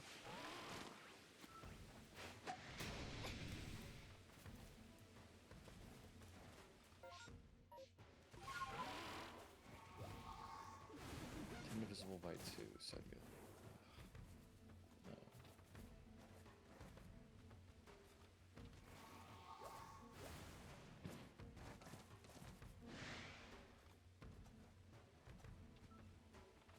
No, that's the problem. I cannot do it normally.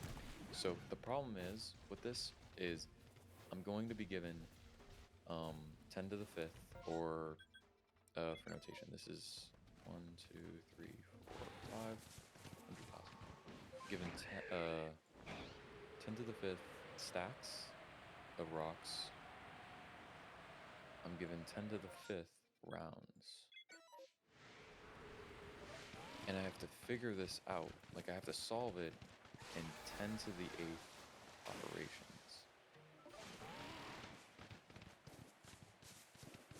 If I attempt to solve it naively, which is that's what we call it, normally naively, is I'd pick a number, I'd pick a stack, and I'd go through all the rounds and just do it.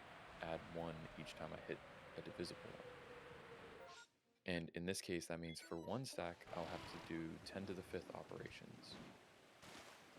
And because I have to do that for 10 to the 5th stacks, it's essentially these 2 multiplied together. And that's equivalent to 10 to the 10 operations. I just call it ops, which is much larger, so I cannot do it. No, it's not called naive. You're not being called naive. It's simply just, if there's a solution, the most basic solution to a problem in CS is typically called the naive solution. Sometimes the naive solution is perfectly fine. It's simply that sometimes you need more complex ones, so it's important to differentiate between those 2 different types of solutions. Could they not have come up with something better? Say those. It's not meant as an... It's just... I understand in the context that's not what they're trying to say, but it's just direct. Any layman CS would not think that that's what they... Yeah, but CS doesn't really... Like, CS is just blunt. If we say something does something, it does that. Like, there's no... 99% of the time, there's no weird stuff. You do have that 1% weird stuff that happens, but most of the time not. But getting back to the point. So because of this problem here, I have to somehow, like, I can either pick to do something with the stacks or do something with the rounds in such a way that, like, it's fine. one observation that can be made immediately, which is very important for computation, is if you're so the range of numbers that you can be given, like these stack heights, how tall the stack can be, is it can be 1 up to 300,000, or 3 times 10 to the fifth. And the important thing to note is if you're given a stack that starts at 3 times 10 to the fifth, and you're given 10 to the fifth rounds, the highest it can go is plus 10 to the fifth.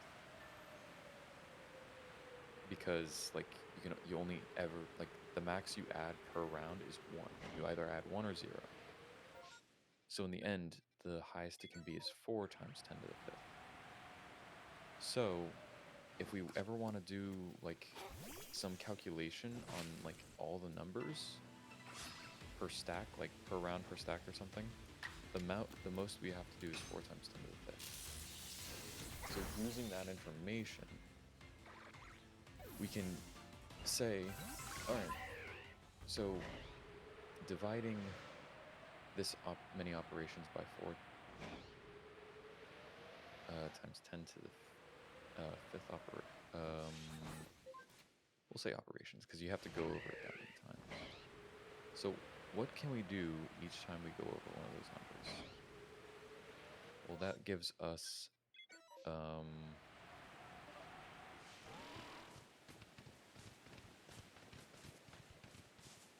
give me a second. I need to read something because I think I might have misunderstood something. I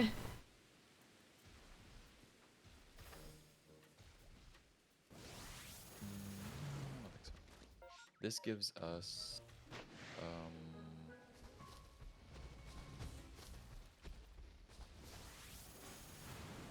I'm just gonna do 10 divided by 4, or I guess 5 over 2,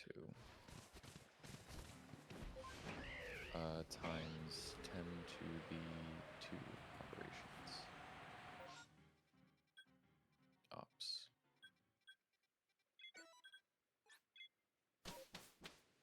Yeah, that's fine.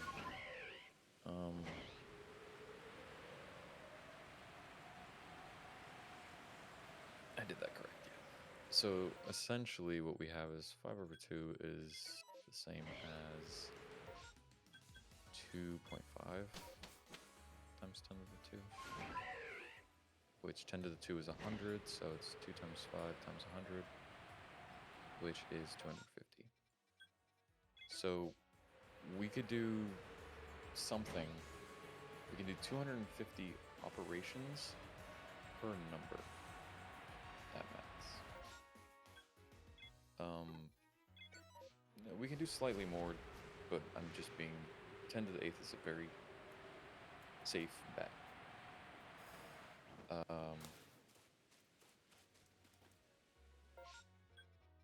So we can do 250 operations per thing. We have to figure out what can we do like 250 times. I have no idea. That's a lot, but one of the things that we can figure out ahead of time is I'm just gonna related to this divisor thing. So this is going to be some very complex math, so it's okay if you don't understand, you just have to understand the end result. If I start with 2 as a divisor, and I go all the way up to, again, 4 times 10 to the 5th, I will have half that many numbers. So we'll say this is equivalent to n, right? We will have n times 1 over 2 numbers in this stack, this little like pile of numbers that are divisible by 2. Then if we go to 3, it'll be I'm gonna section this off so it's not like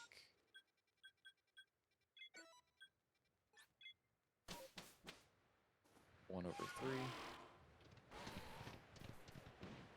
If I have 4, it'll be 1 over 4 n times this. So the interesting thing is, so we can take n away from all. We're gonna have to do this up to the square root of n. Reason being because if you have the square root of a number, i.e. 3, in the case, like if you have 9, and you're finding all the or 9's a bad one actually. That's a really bad one. We'll do 12. So the square root of 12 is about, it's in between 3 and 4. I'm not going to figure out, it's some decimal. But what's interesting is if you start at 1, and you're like, okay, 1 times what is equivalent to 12? Well, 12. Then we'll go to 2. 2 times what is equivalent to 12? Oh, 6. Okay, 3. 3 times what is equivalent to 12? 4. Okay, boom. And you're done with the divisors, so you only have to ever go up to the square root. If I remember from the code, I have an exact answer. The maximum integer, the max number, is 632. You would essentially like there's like a really cool long division method that you can keep doing to get like a digit. So you'd keep getting digits back from it. But besides the point, we could essentially, so this goes up to about 630. About. It's a little more, but it doesn't matter. So what ends up happening is we have n times, and because we're going to have to compute these, we have to add that amount of operations, because we're going to do that many number operations. That many operations, 1 over 2 plus 1 over 3 plus 1 over 4 onward to 1 over 630. This is called a harmonic series.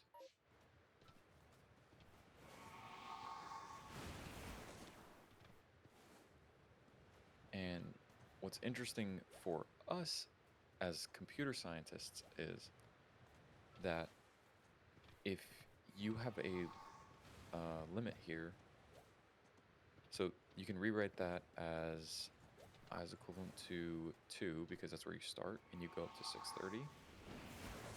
It's 1 over I. It's a summation of all that. This is a symbol that means you add everything up. For us, what's interesting about this is in terms of the number of operations you will do, the runtime. This isn't the total of that. More of it's the runtime to compute that many numbers ends up being let me see if I have this right. This amount times let me go find it again. I have to look it up.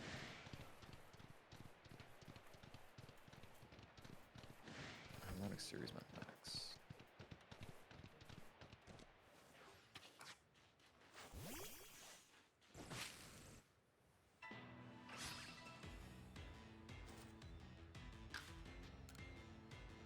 Where? I haven't spoken in 20 minutes. Bruh. The heck? They're just too busy listening to you. Okay, so the runtime of this ends up being pretty much this big number times the logarithm of that big number. So we could say it's about, the runtime is about 630 times log. It's more like natural log of 630. It's whatever. And in the end, this is about, Good job, Scott. what is this? This is about 1,000? No, that's a lie. 630.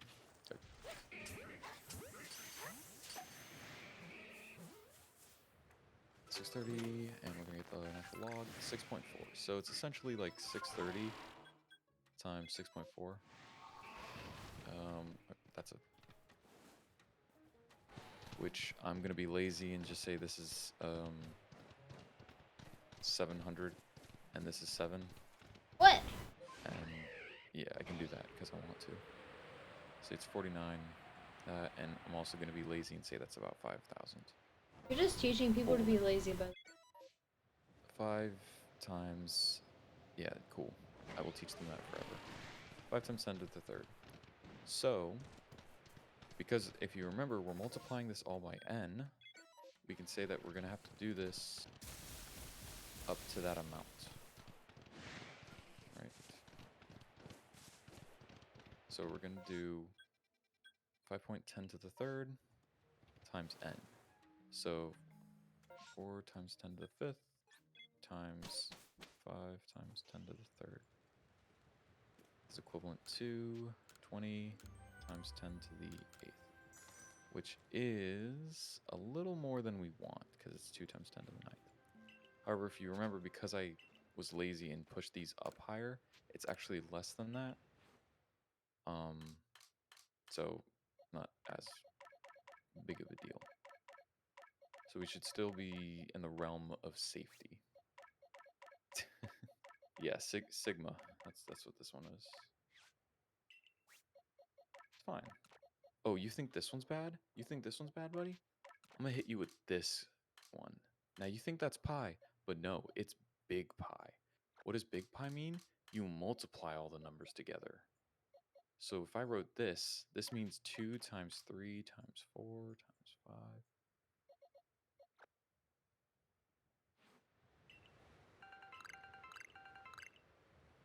Beware big pi. Big pi is a scary, scary son of a gun. I only come in small sizes though. What you're talking. I get big pies though, so I don't know what you're talking about either. I in the end, all that amounted to was to say that we can compute all the divisors of every number up to 4 times 10 to the fifth quickly enough.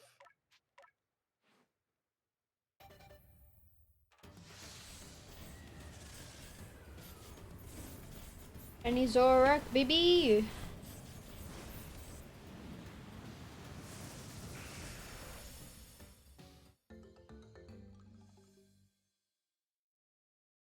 Oh, I actually lied to you guys. What are you doing lying to people who watch you, Chip? What the hell? Yeah, I lied. My bad. The summation of from I equals 2 to 630 of 1 over I is actually much more equivalent. Like this total is much closer to ln of 630 plus apparently this random constant.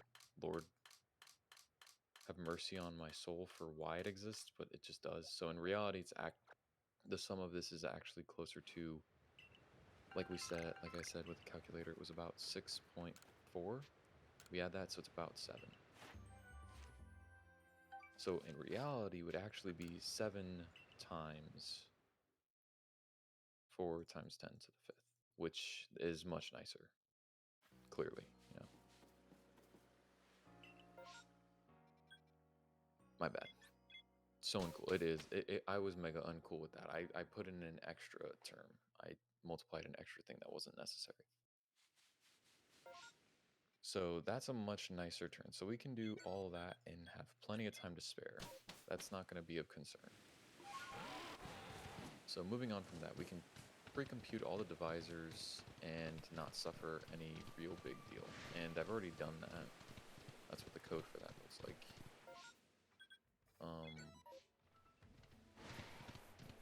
I'm not going to print that out because that's a lot of numbers. That's all I'm going to say. But getting back to it,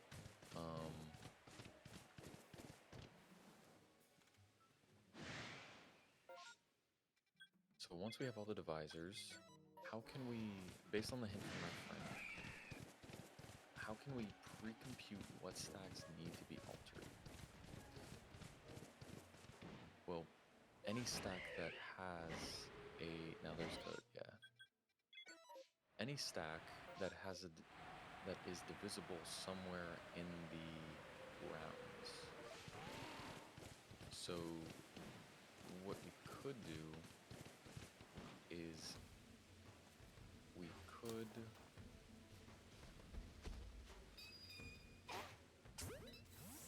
So now that we have all the divisible ones, we go...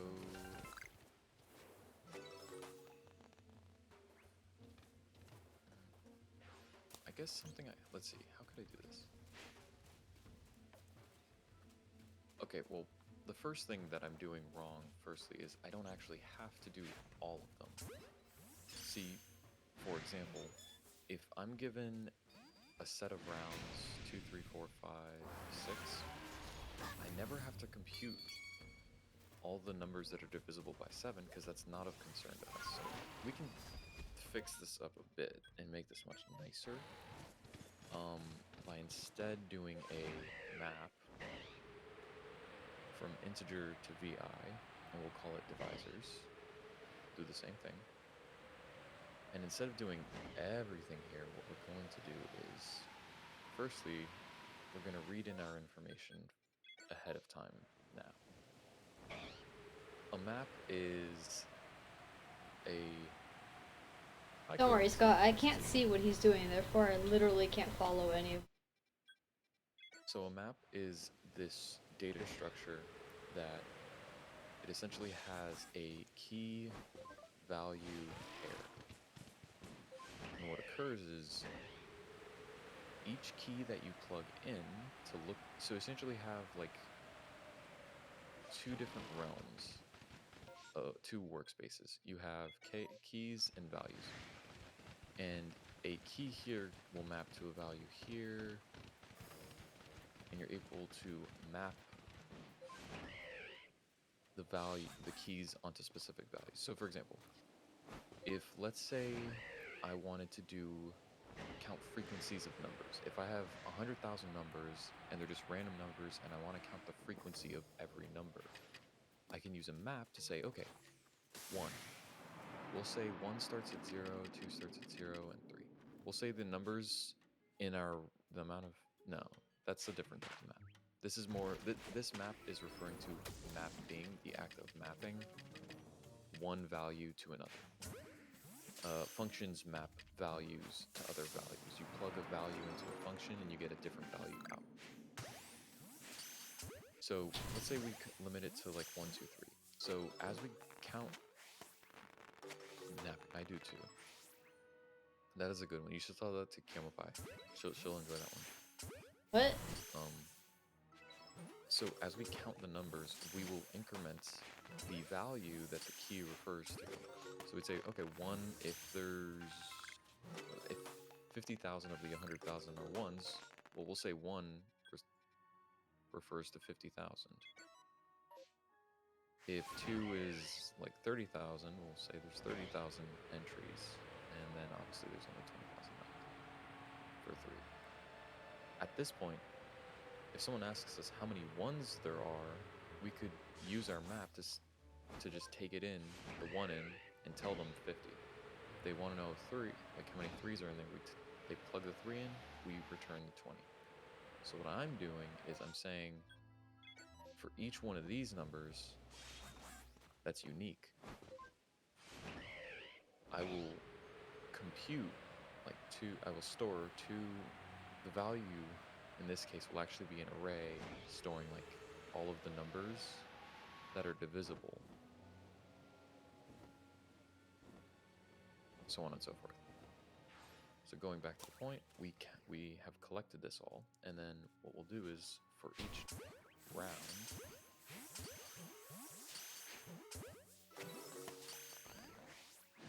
we will check if we've already computed the divisors. We will check if we've already computed the divisors. All the numbers. If we have, we'll just continue. We don't want to redo it because that's a lot of numbers. If we haven't done it, we will say that is equivalent to a new array of integers. And then we will do for I equals 1, I is less than, or I times x is less than or equivalent to max n, which is up at the top 45, like we said, we will increment I. I is like the multiple, so like you'll have a multiple of 1, multiple of 2, 3, 4, 5, so on and so forth.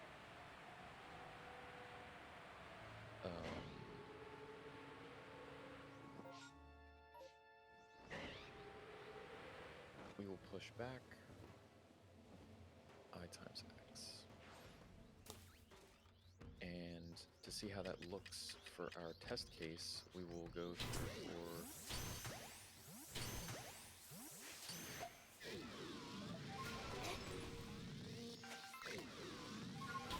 advisors.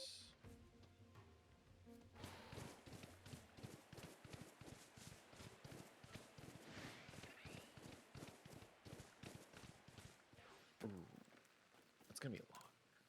Oh, I don't want to see how it looks.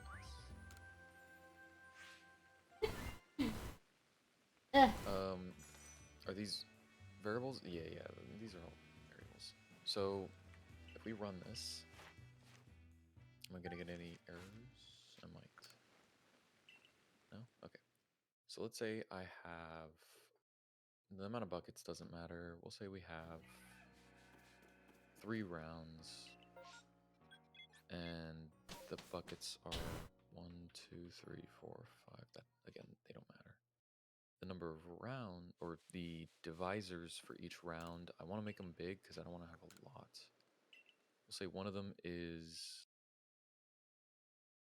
1, 2, 3, 4, 5.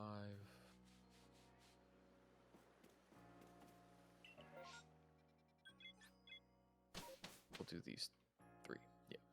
Oh, I should have put some spacing.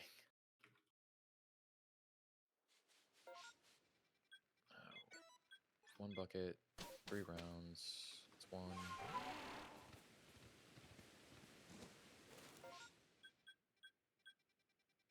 100,000, 200,000, 100,000.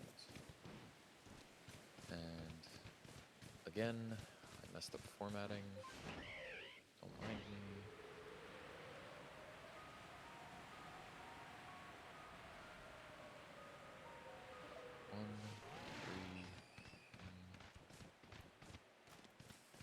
Actually, I'll do that so we can actually see the difference.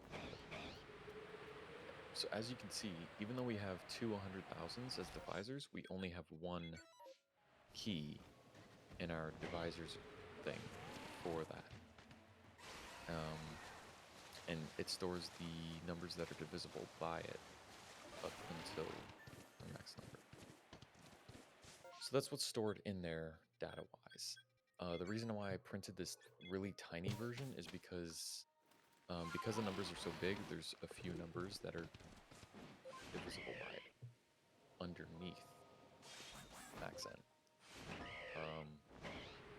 So does that work now then? Yes, so now what this does is it computes the divisors, but only for divisors that we're actually going to ever see. So we don't have to wastefully compute divisors. Like, no matter what, the maximum, like they might give us a lot of divisors because they could give us up to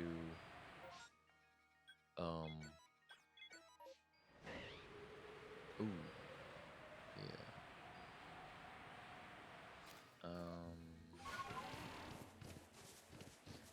Yeah, okay, my other method would have a problem that I didn't see, but I do see now. So either way, this is a better method, this will work. Watch it not work. It will. I don't know, man. I've heard you so many times say stuff like that and then be like, no, oh, why didn't it work? No, this works. What, you hear me say that when I'm like, oh yeah, that's the solution, this will work. This is just a tiny It's the same stuff, bro. Like, it all sounds the same to me. Oh, that's fine. So in this case, what this runtime... Have faith? I can't.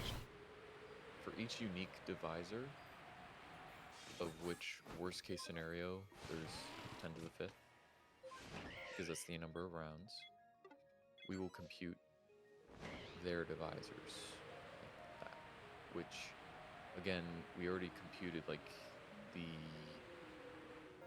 like, it won't be 630 in reality. It'd be more like, because the thing is, you can have 3 times 10 to the 5th, and I wasn't actually computing the divisors for that. Even though the divisors are only 1 and itself, I still need to compute that. So it's more like up until the whole 630 part is included in that. So it'd be times the 7. But there'd also be like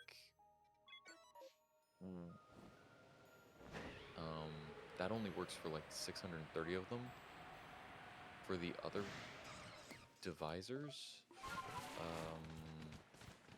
they're going to usually only have like, oh, okay, actually I know exactly what it'd be times 2. Reason being because if if I did 1 2 3, this would be 10 to the 5th, 10 to the 5th over 2, like we did that earlier with the harmonic series. If we keep going, like 1, if we reach 10 to the 5th, or yeah, I'm using 10 to the 5th. It was 4 times 10 to the 5th, but whatever. If it's 10 to the 5th, if we get to 10 to the 5th as a divisor, we know there's only one number. So like it's actually like we know there's only 2. Like it'll essentially just be like the divisor here. So like they'll just invert position essentially. They won't actually, but it's enough to say they do. Like it'll be 1 for a long time because of that, but it'll eventually become 2s and then 3s and then 4s and then 5s, and then eventually it'll get to this because you can't. I'm not going to calculate the exact number, but in the end, it ends up just being like double, just about. Not exactly, but just about. So we could just say 14 and call it a day. So there's 10 to the 5th times 14 for this. How many divisors? Oh. Yeah.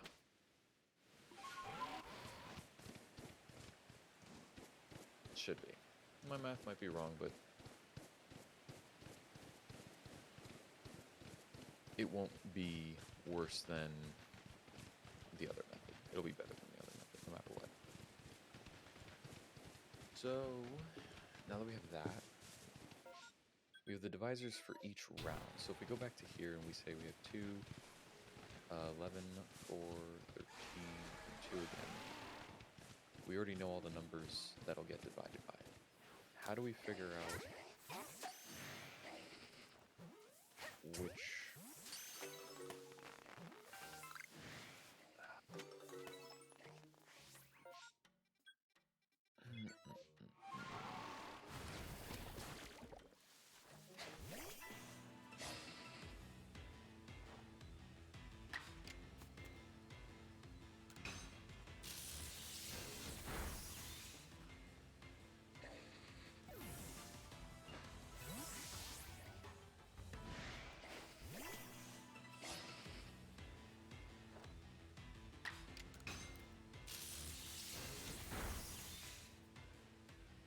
I'm trying to think about it exactly. Tiny! Why are you so small? I don't understand. I'm fighting them because I can get a secondary horde out of this one, which will either be Alpha Cast or Alpha Silcoon or Beautifly. And either one I need because I need shiny Beautifly. The only bug I'm waiting. I mean, other than Wormadam.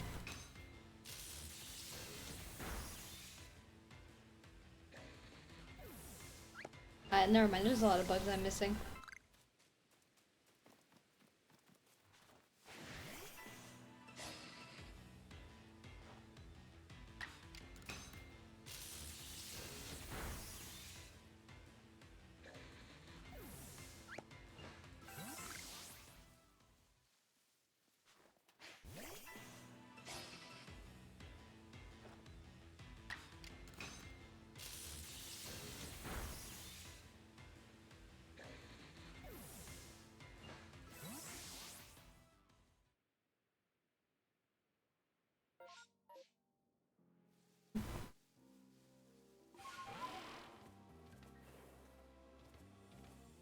Ah, you're over there. What are you doing?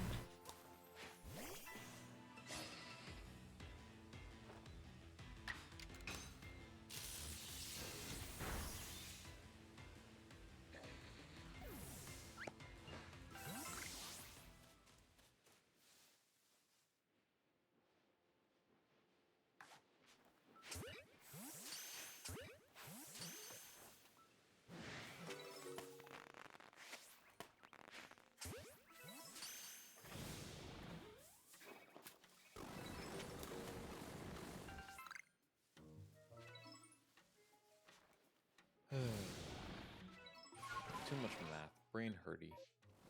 Your brain hurting now? No, this isn't too much math. I could really mess up Scott's brain if I tried to show him differential equations. Don't bother. There's literally no reason to do. Scott, come on. Don't you want to learn about differential equations? Shut up, Chip. Come on, Scott. You know you want to learn about them. That's literally just been telling me about how like he can't follow what you're saying even though he's watching. Your brain has already been scrambled like an omelet. Okay, okay. So, have you ever taken calculus, Scott? I have to preface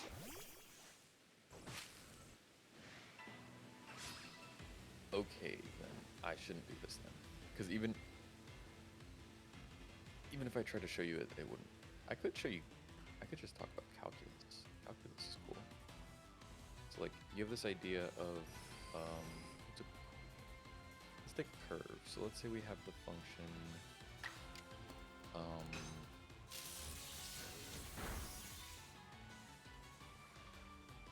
well, let's start with derivatives. So let's say you have a function like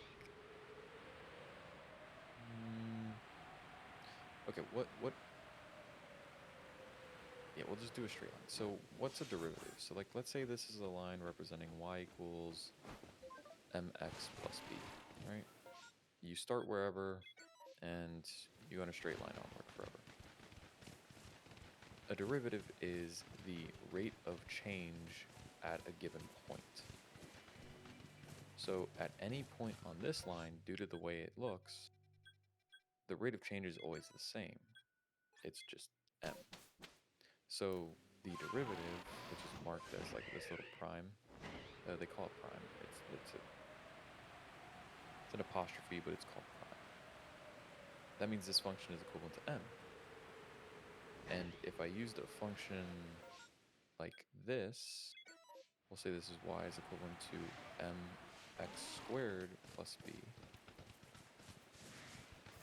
There'd be more, but in this case it's just that. If you were to derive it, you'd get y equals 2mx. And if you did it again, you get 2m. Proof of that would be, how would 2m look? If 2m is 1, then you would get a rate of change that looks like that. And then if you derived it again, your rate of change would be flat. And proof in the pudding, at here, this rate of change is like, it might be 1. Rate of change here might be 2, 3, 4. Like the line I can draw gets steeper and steeper.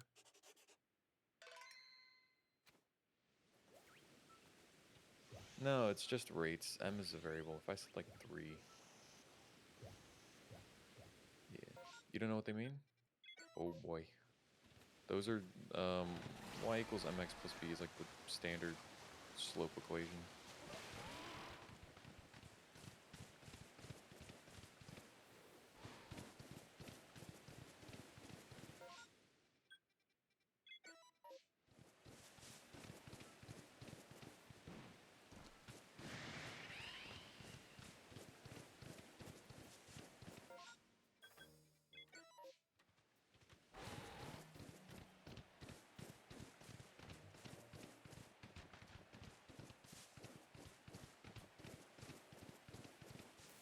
Top tier maths. I don't think I teach you top tier maths.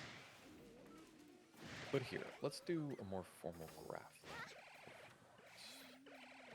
This doesn't actually, you know what? Better. We have a friggin' there's a website that does graph, so I can actually just use it to prove it to you. So like I said, we have y equals mx plus b, and we'll put a slider for m and b. So this is like the basic function. M being 1, b being, let's say b is 0, so it's just essentially mx. Right? If we set it to 2, you know, it has a slope of 2. If we set it to 3, it has a slope of 3. Okay, 3, yeah. So if we have the function more specifically, I'll get rid of that. We have the function more specifically y equals x squared, right?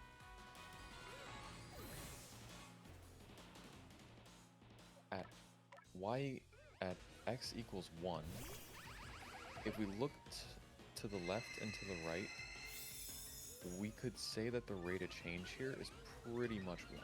How can I show you that? Well, let's just say y equals x. But that doesn't look too correct, right? So maybe I'm wrong. Maybe it's not just x. Maybe there's a constant. Let's say m. We'll do y mx plus b. So because let's slide this line over so that it's closer. Each time I tilt it, I'll just be sliding it back onto the thing. So if we keep making it steeper, keep dragging the line such that it touches 1, we're getting pretty close. Like, it looks like the line is right on it. Like, it looks like it's touching it, right? Just so happens that at 2,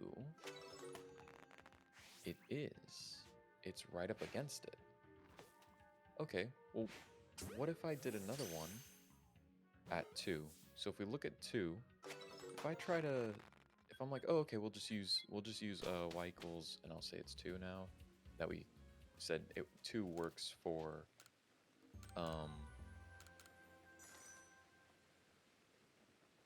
2 works for 1, right? Okay. If we could try to line it up with 2, which is up here, there, it intersects 2, but that clearly doesn't work. But if we say it's 4 and we line it up, that looks pretty close. So what ends up actually happening is, if you notice, for 1 it was 2. I'll do a table. For x equals 1, our answer was 2. For x equals 2, our answer was 4. Like, this ends up being y equals 2x. You see, like, it intersects both points. Yeah, so y equals x squared is exponential. This isn't exponential, it's linear. And what's cool is, because it's the differential, it's the rate of change at that point. It's the slope at that point. The slope at 1 was 2. The slope at 2 was 4. If we went to 3, I'd bet you money it was 6. I'm not going to do it, but I could bet you money it's 6. If you plot that point, it's 2, 4, 6, and draw a line between all those points, you get a linear line. People really have to do all this math to figure out coding. It's not necessarily how that is, but you have to have like this kind of understanding for certain types of, specifically for problems, programming problems.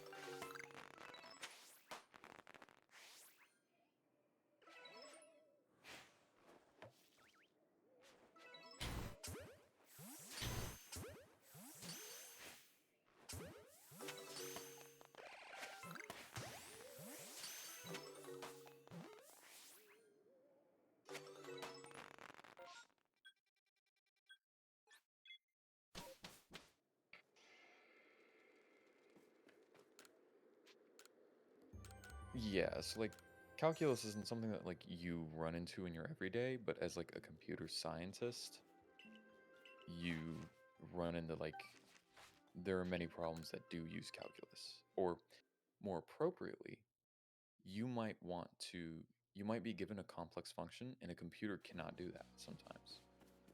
That's if you want to do computer science. Want to like No, even just as be a programmer. programming. You don't have to do it as often. That's not really what you're.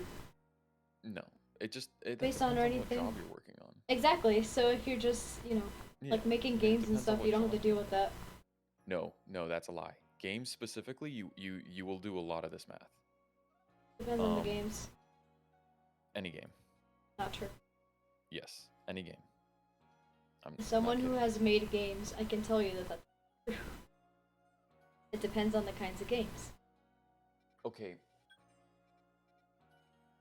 Well, okay, if you're making a game pure, like you yourself is making a game from scratch and it's like a game with more complex mechanics than like a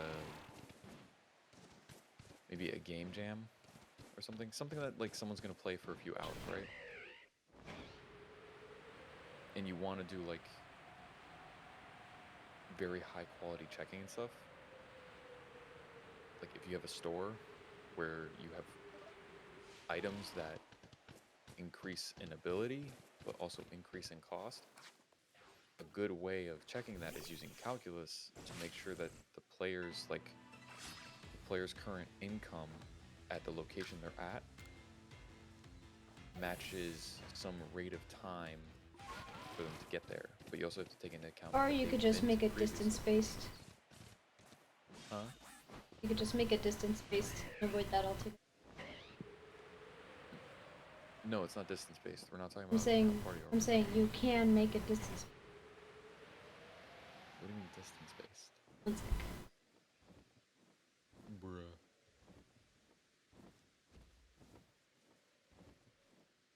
I like how the lines aren't showing up properly on stream because, like, just so stream knows, it's a complete square grid. It's not these like from my view on stream.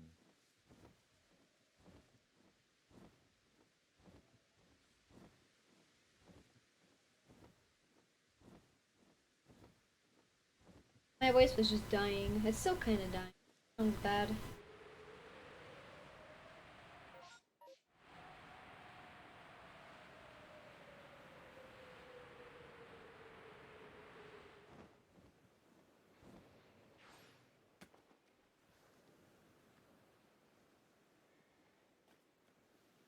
I did not invent Pokemon. Pokemon started existing long before I was born. I mean, okay, 5 years, but like, it's a lot.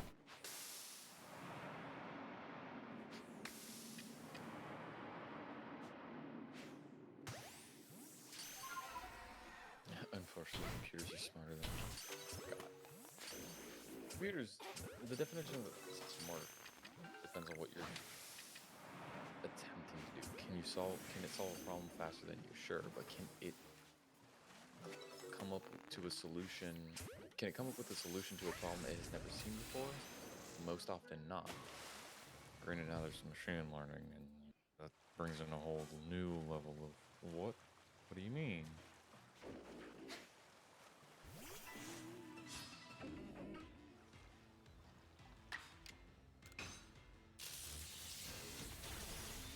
Why is Drifblim so huge?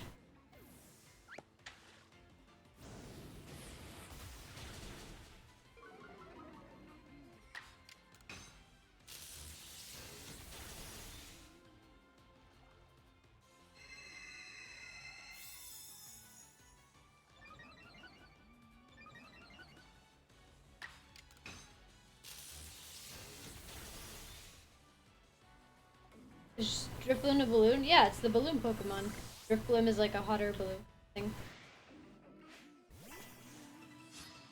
Hot air balloon slash blimp because it's called Drifblim.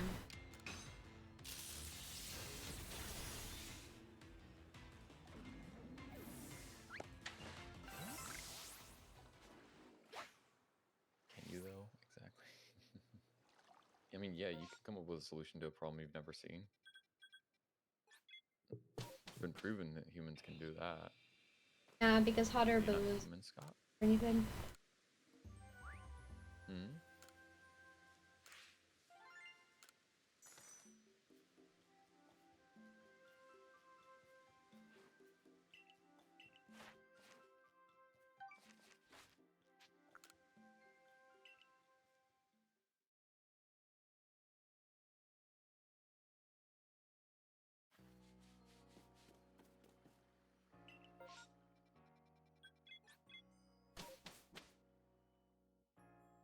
Indeed, Lamau. So yeah, in general, for like the whole rate of change thing, the way this works is like you do this thing called limits, where discretely a limit is like what does the value approach as you head towards a number. So for example, if I gave, like if I said this function and like you would query and we're heading for this point, this is our target, you'd be like, okay, on this side, on the left side of it, on the right side of it, you have like 1 and 30. Then you query like a little further in, you'd be like, okay, I have 3 and maybe 20. And then you query a little closer, you're like, oh, okay, I'm at 4. And I'm at like 9 or something, I don't know. Or rather than 4, I would say like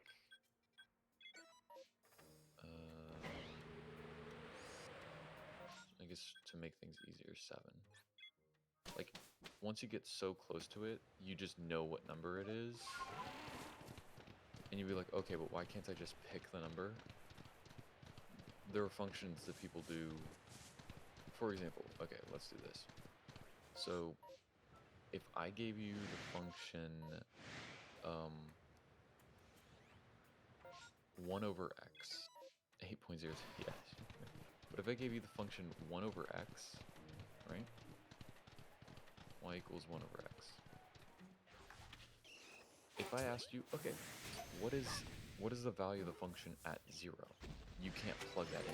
You just can't, because 1 over 0 is undefined. Anything divided by 0 is undefined, so you don't know it. Ah, but see, they've got you there. Because... okay, wait, give me 1 second. I want to finish the full graph. 1 over negative x would make it a negative y. Would also make it go this way. Yeah. So this is the full graph. But what's interesting is if you go from the right side, if you keep picking points along the right, as you get closer and closer to 0, you notice that the number inflates really, really big. And so what we say is the limit as x approaches 0 of 1 over x is equivalent to infinity because it approaches infinity. Oh, and I have to clarify that this is the right-hand limit. You're going in from the right. Whereas if you go in from the left and you query points on the left, you actually go down to negative infinity, which is very interesting. This notation means you're coming from the positive direction. This is coming in from the negative direction. If I have my notation correct, let me check.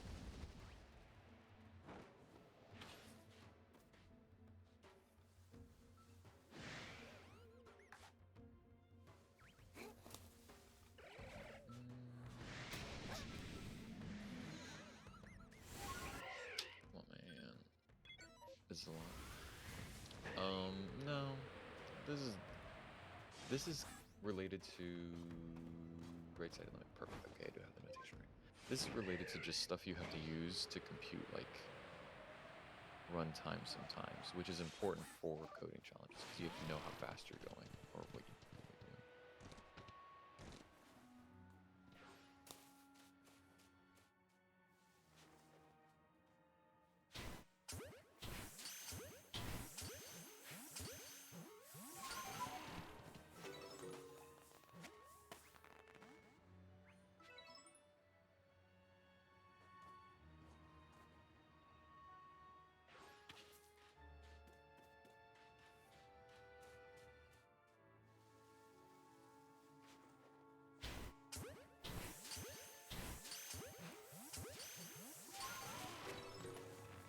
Well, that's the concept of limits, and then using limits, the concept of rates of change occurred, which is like the rate at which the function's changing here, the rate at which the function's changing here, and here, and here.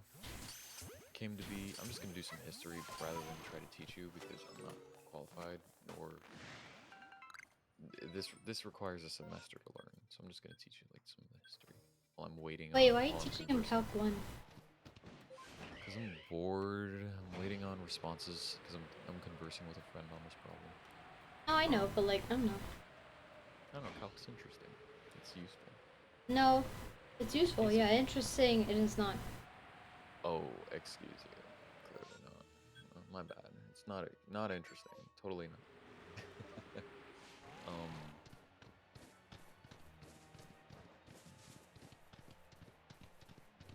I've almost completely lost my voice. Terrible.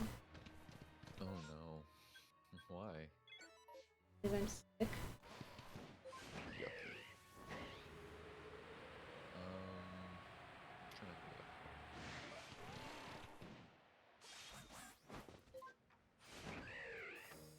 so something really interesting is so there comes the rate of change where like you go y equals x squared to y prime equals 2x to y like double prime equals 2. This is an interesting thing. However, you can also go the inverse route. You can go upwards. And that gives you something else. That tells you the area underneath the function. Now, what's the use of this? Well, if I give you a semicircle and I say that it's a semicircle of what would be the representation of that formally?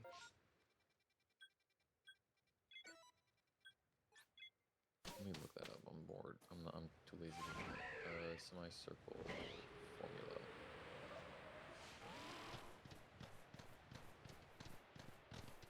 No, how do I?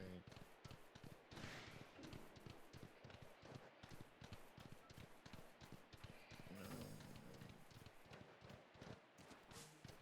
that's not gonna give me a lot. Whatever. Either way, you can use interesting math. You could get the area of this semicircle using calculus because you treat this line here as Like a semicircle is just pi r squared. it is, but you can actually derive that using calculus rather than. Or you could just use the formula that they give you in like 8th grade.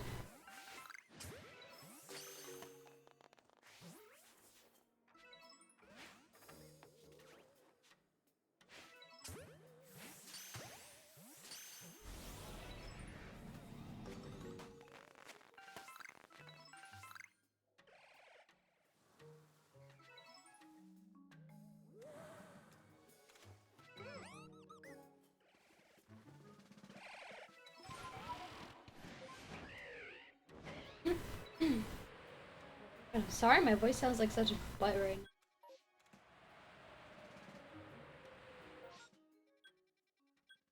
Throat doesn't hurt or anything. It's like hard to talk.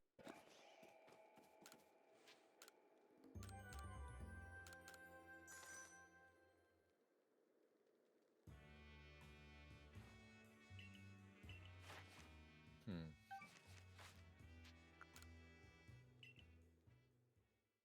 Who invented math? No clue, man. Math has always existed. Just that people were smart enough to find it. Why use calc? No need at all. Calc does have very widespread uses. I have to actually. Okay, let me look into this.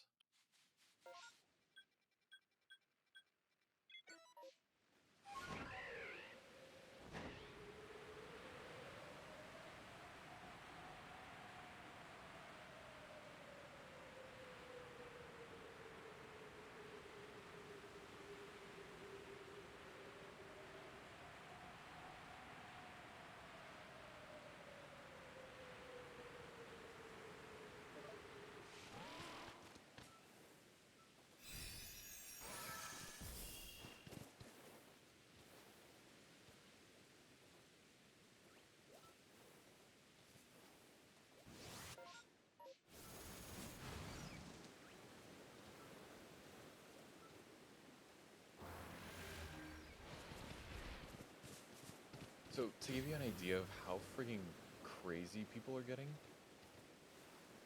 um, people are using calculus in psychology. That's not Like, crazy. no, no, no. Calc 4, like differential equations, which No, yeah, that makes have, sense.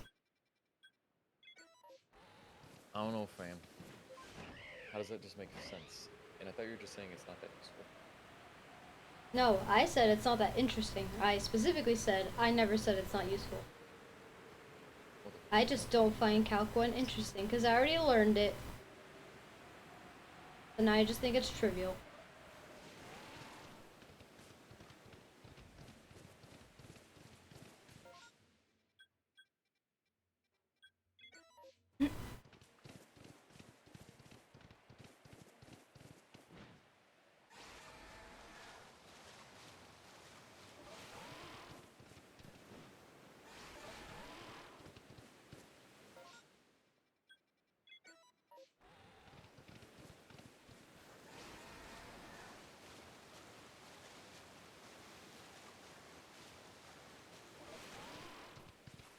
God, that's not how it works. You can relax. No one's gonna be able to hack your brain because you know math. And I promise you, Chip doesn't know nearly enough about psychology to be able to affect somebody the way you're worried he'll be able to.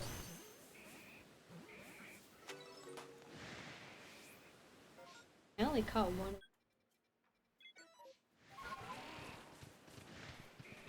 Yeah, no one's gonna hack your brain like that.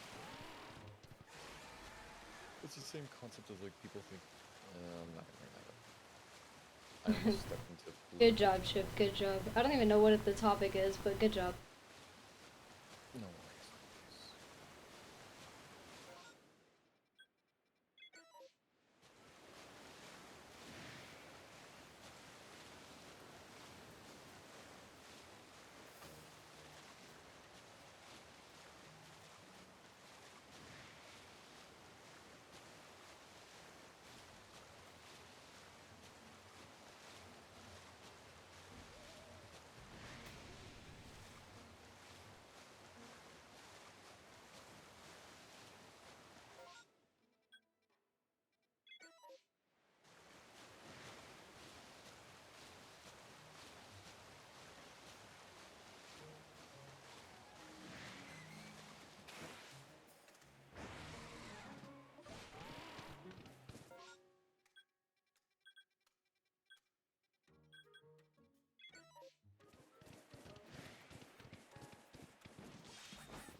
Tired. Yes, get political. Tell me. No, it wasn't political in that sense. It was political more in the sense that it is tied to politics, not. But yeah, that means it's political, Chip. Yes, but not in the way that Scott is wanting it to be, like a belief. Like political belief. It's not a political belief as much as it is just a political topic. How do you know that's what Scott was talking about? No, because I'm being Scott robbed! Scott literally said, "Tell me all your beliefs." Kimapai, are you listening, bro? No. Dang, bro. I'm in the middle of That's being not robbed. You get robbed quite often. The second time this week. Who are you being robbed by?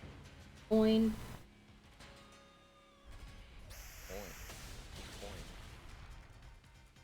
Coin. That's her name. Oh. I'm gonna have to stop you there, Scott. Not another word.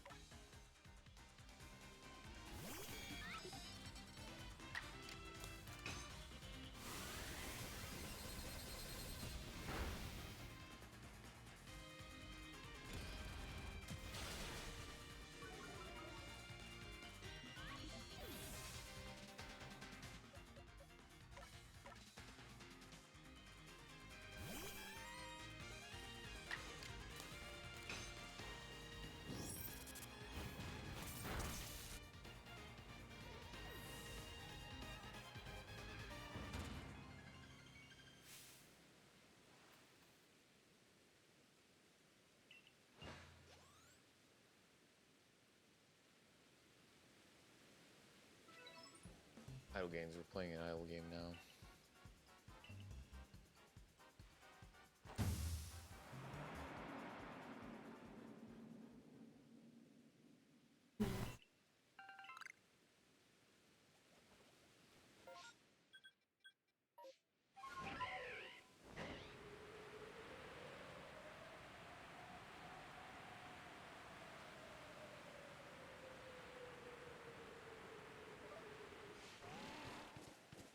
Do I think I can make an idle game? They seem.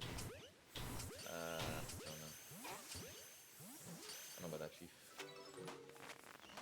I made an idle game once called Muffins. It was terrible. It spawned out of my hatred for idle games. Muffin clicker? No, it's just called Muffin.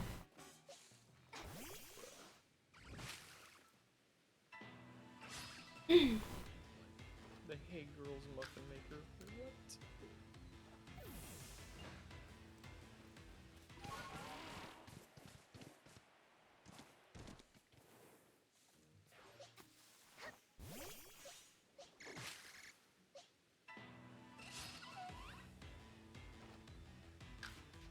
What? Porygon blinks.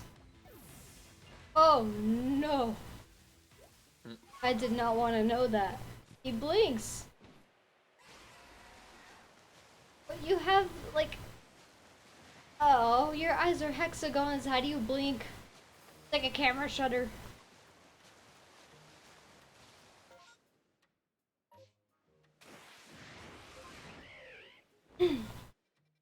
Not that he's not supposed to, Scott. It's that I've never seen him blink before. And based on what Porygon looks like, doesn't look like he has any movable parts besides the joints that he has.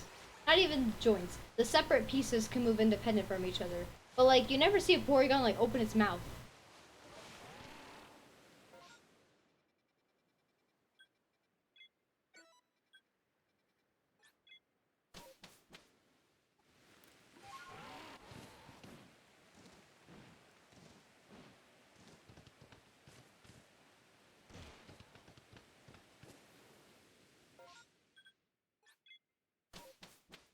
Porygon E? Yeah, I'll Pokemon E. It's just that you don't really... It's not like a duck where you see like his mouth, like his like beak open. As far as I know, all Pokemon eat. I'm sure there are some that don't. Or like, Pokemon that don't have to eat, but they can. That's probably it. In the anime, they just show the Pokemon like shoving their face into the food so you don't have to see like where the mouth is or where putting the mouth. I mean, yeah, animating someone eating is diff. Some Pokemon don't have to eat. I mean, I assume Arceus doesn't have to eat. Does Maybe he he... want to eat? Yeah, that's what I'm saying. I don't think he ever needs to, but like maybe he enjoys a snack every once in a while. Like maybe you could share an ice cream with Arceus. I might like that.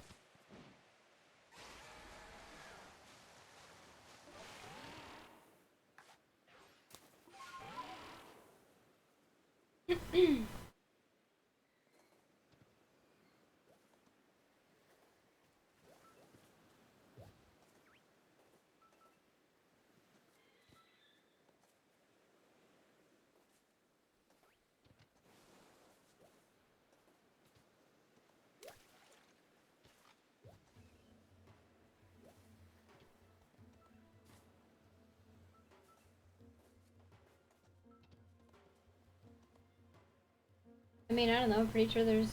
Okay. Making your own energy, that's... Every living creature does that. Every living creature makes its own energy somehow. First of all. Second of all, that has nothing to do with the laws of physics. Third of all, grass-type Pokemon might not have to eat. Because they're grass-type. They may undergo photosynthesis.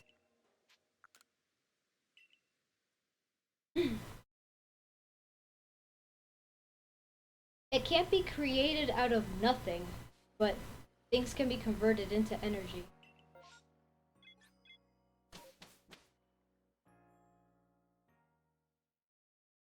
Chip, are you there? No. Oh no. totally not there. I'm actually gonna go take a break real quick. I'll be back up in a bit. But wait, but come on, it's 3 minutes in 5 minutes. Oh, okay, I didn't know that. I said 5 minutes ago, 10 minutes. Yeah, it's another. Well, okay, it's not another form of eating because the process of photosynthesis is different than the process of cellular respiration, which plants also undergo. It's not the same as eating, but it is another kind of conversion of energy.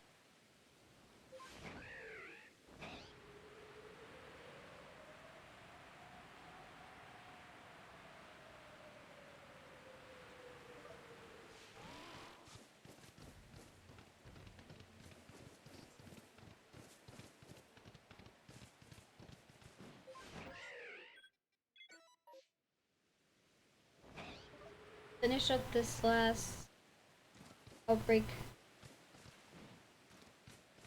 and then I'll be done for the.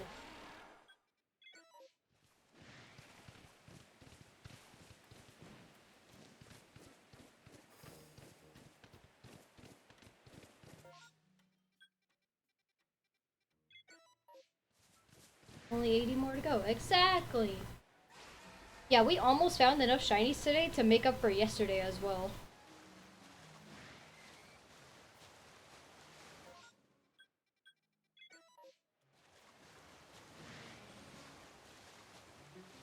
Shut up, Scott. Jesus.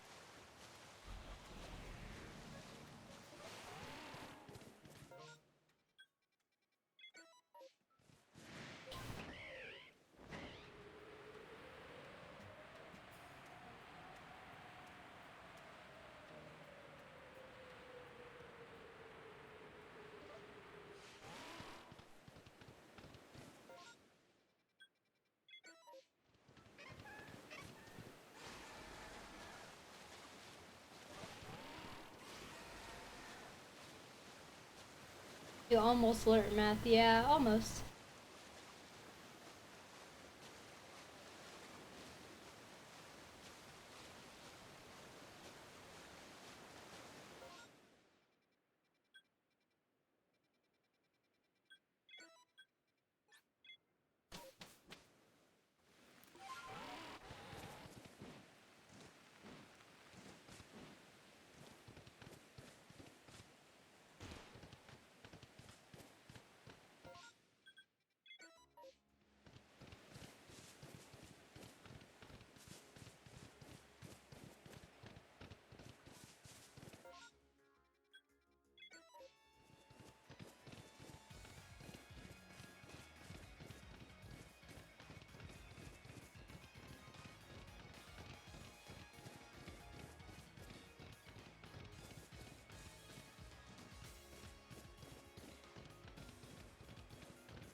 Alright, that was the last one.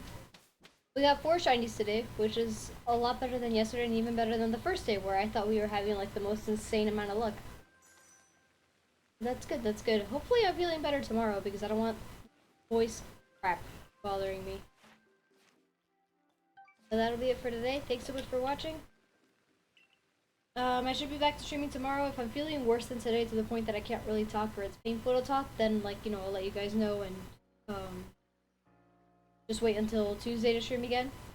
But other than that, thanks so much. Follow me on Twitch if you want to keep up with my streams, which are pretty much daily except for Mondays and around like exam days. I upload all the VODs to my YouTube VODs channel called KimoPie VODs, and then I have like some videos on my KimoPie channel if you want to watch that too. And yeah, if you'd like to support me, that'd be good too. But other than that, thanks so much. Bye. Have a nice weekend. Good night.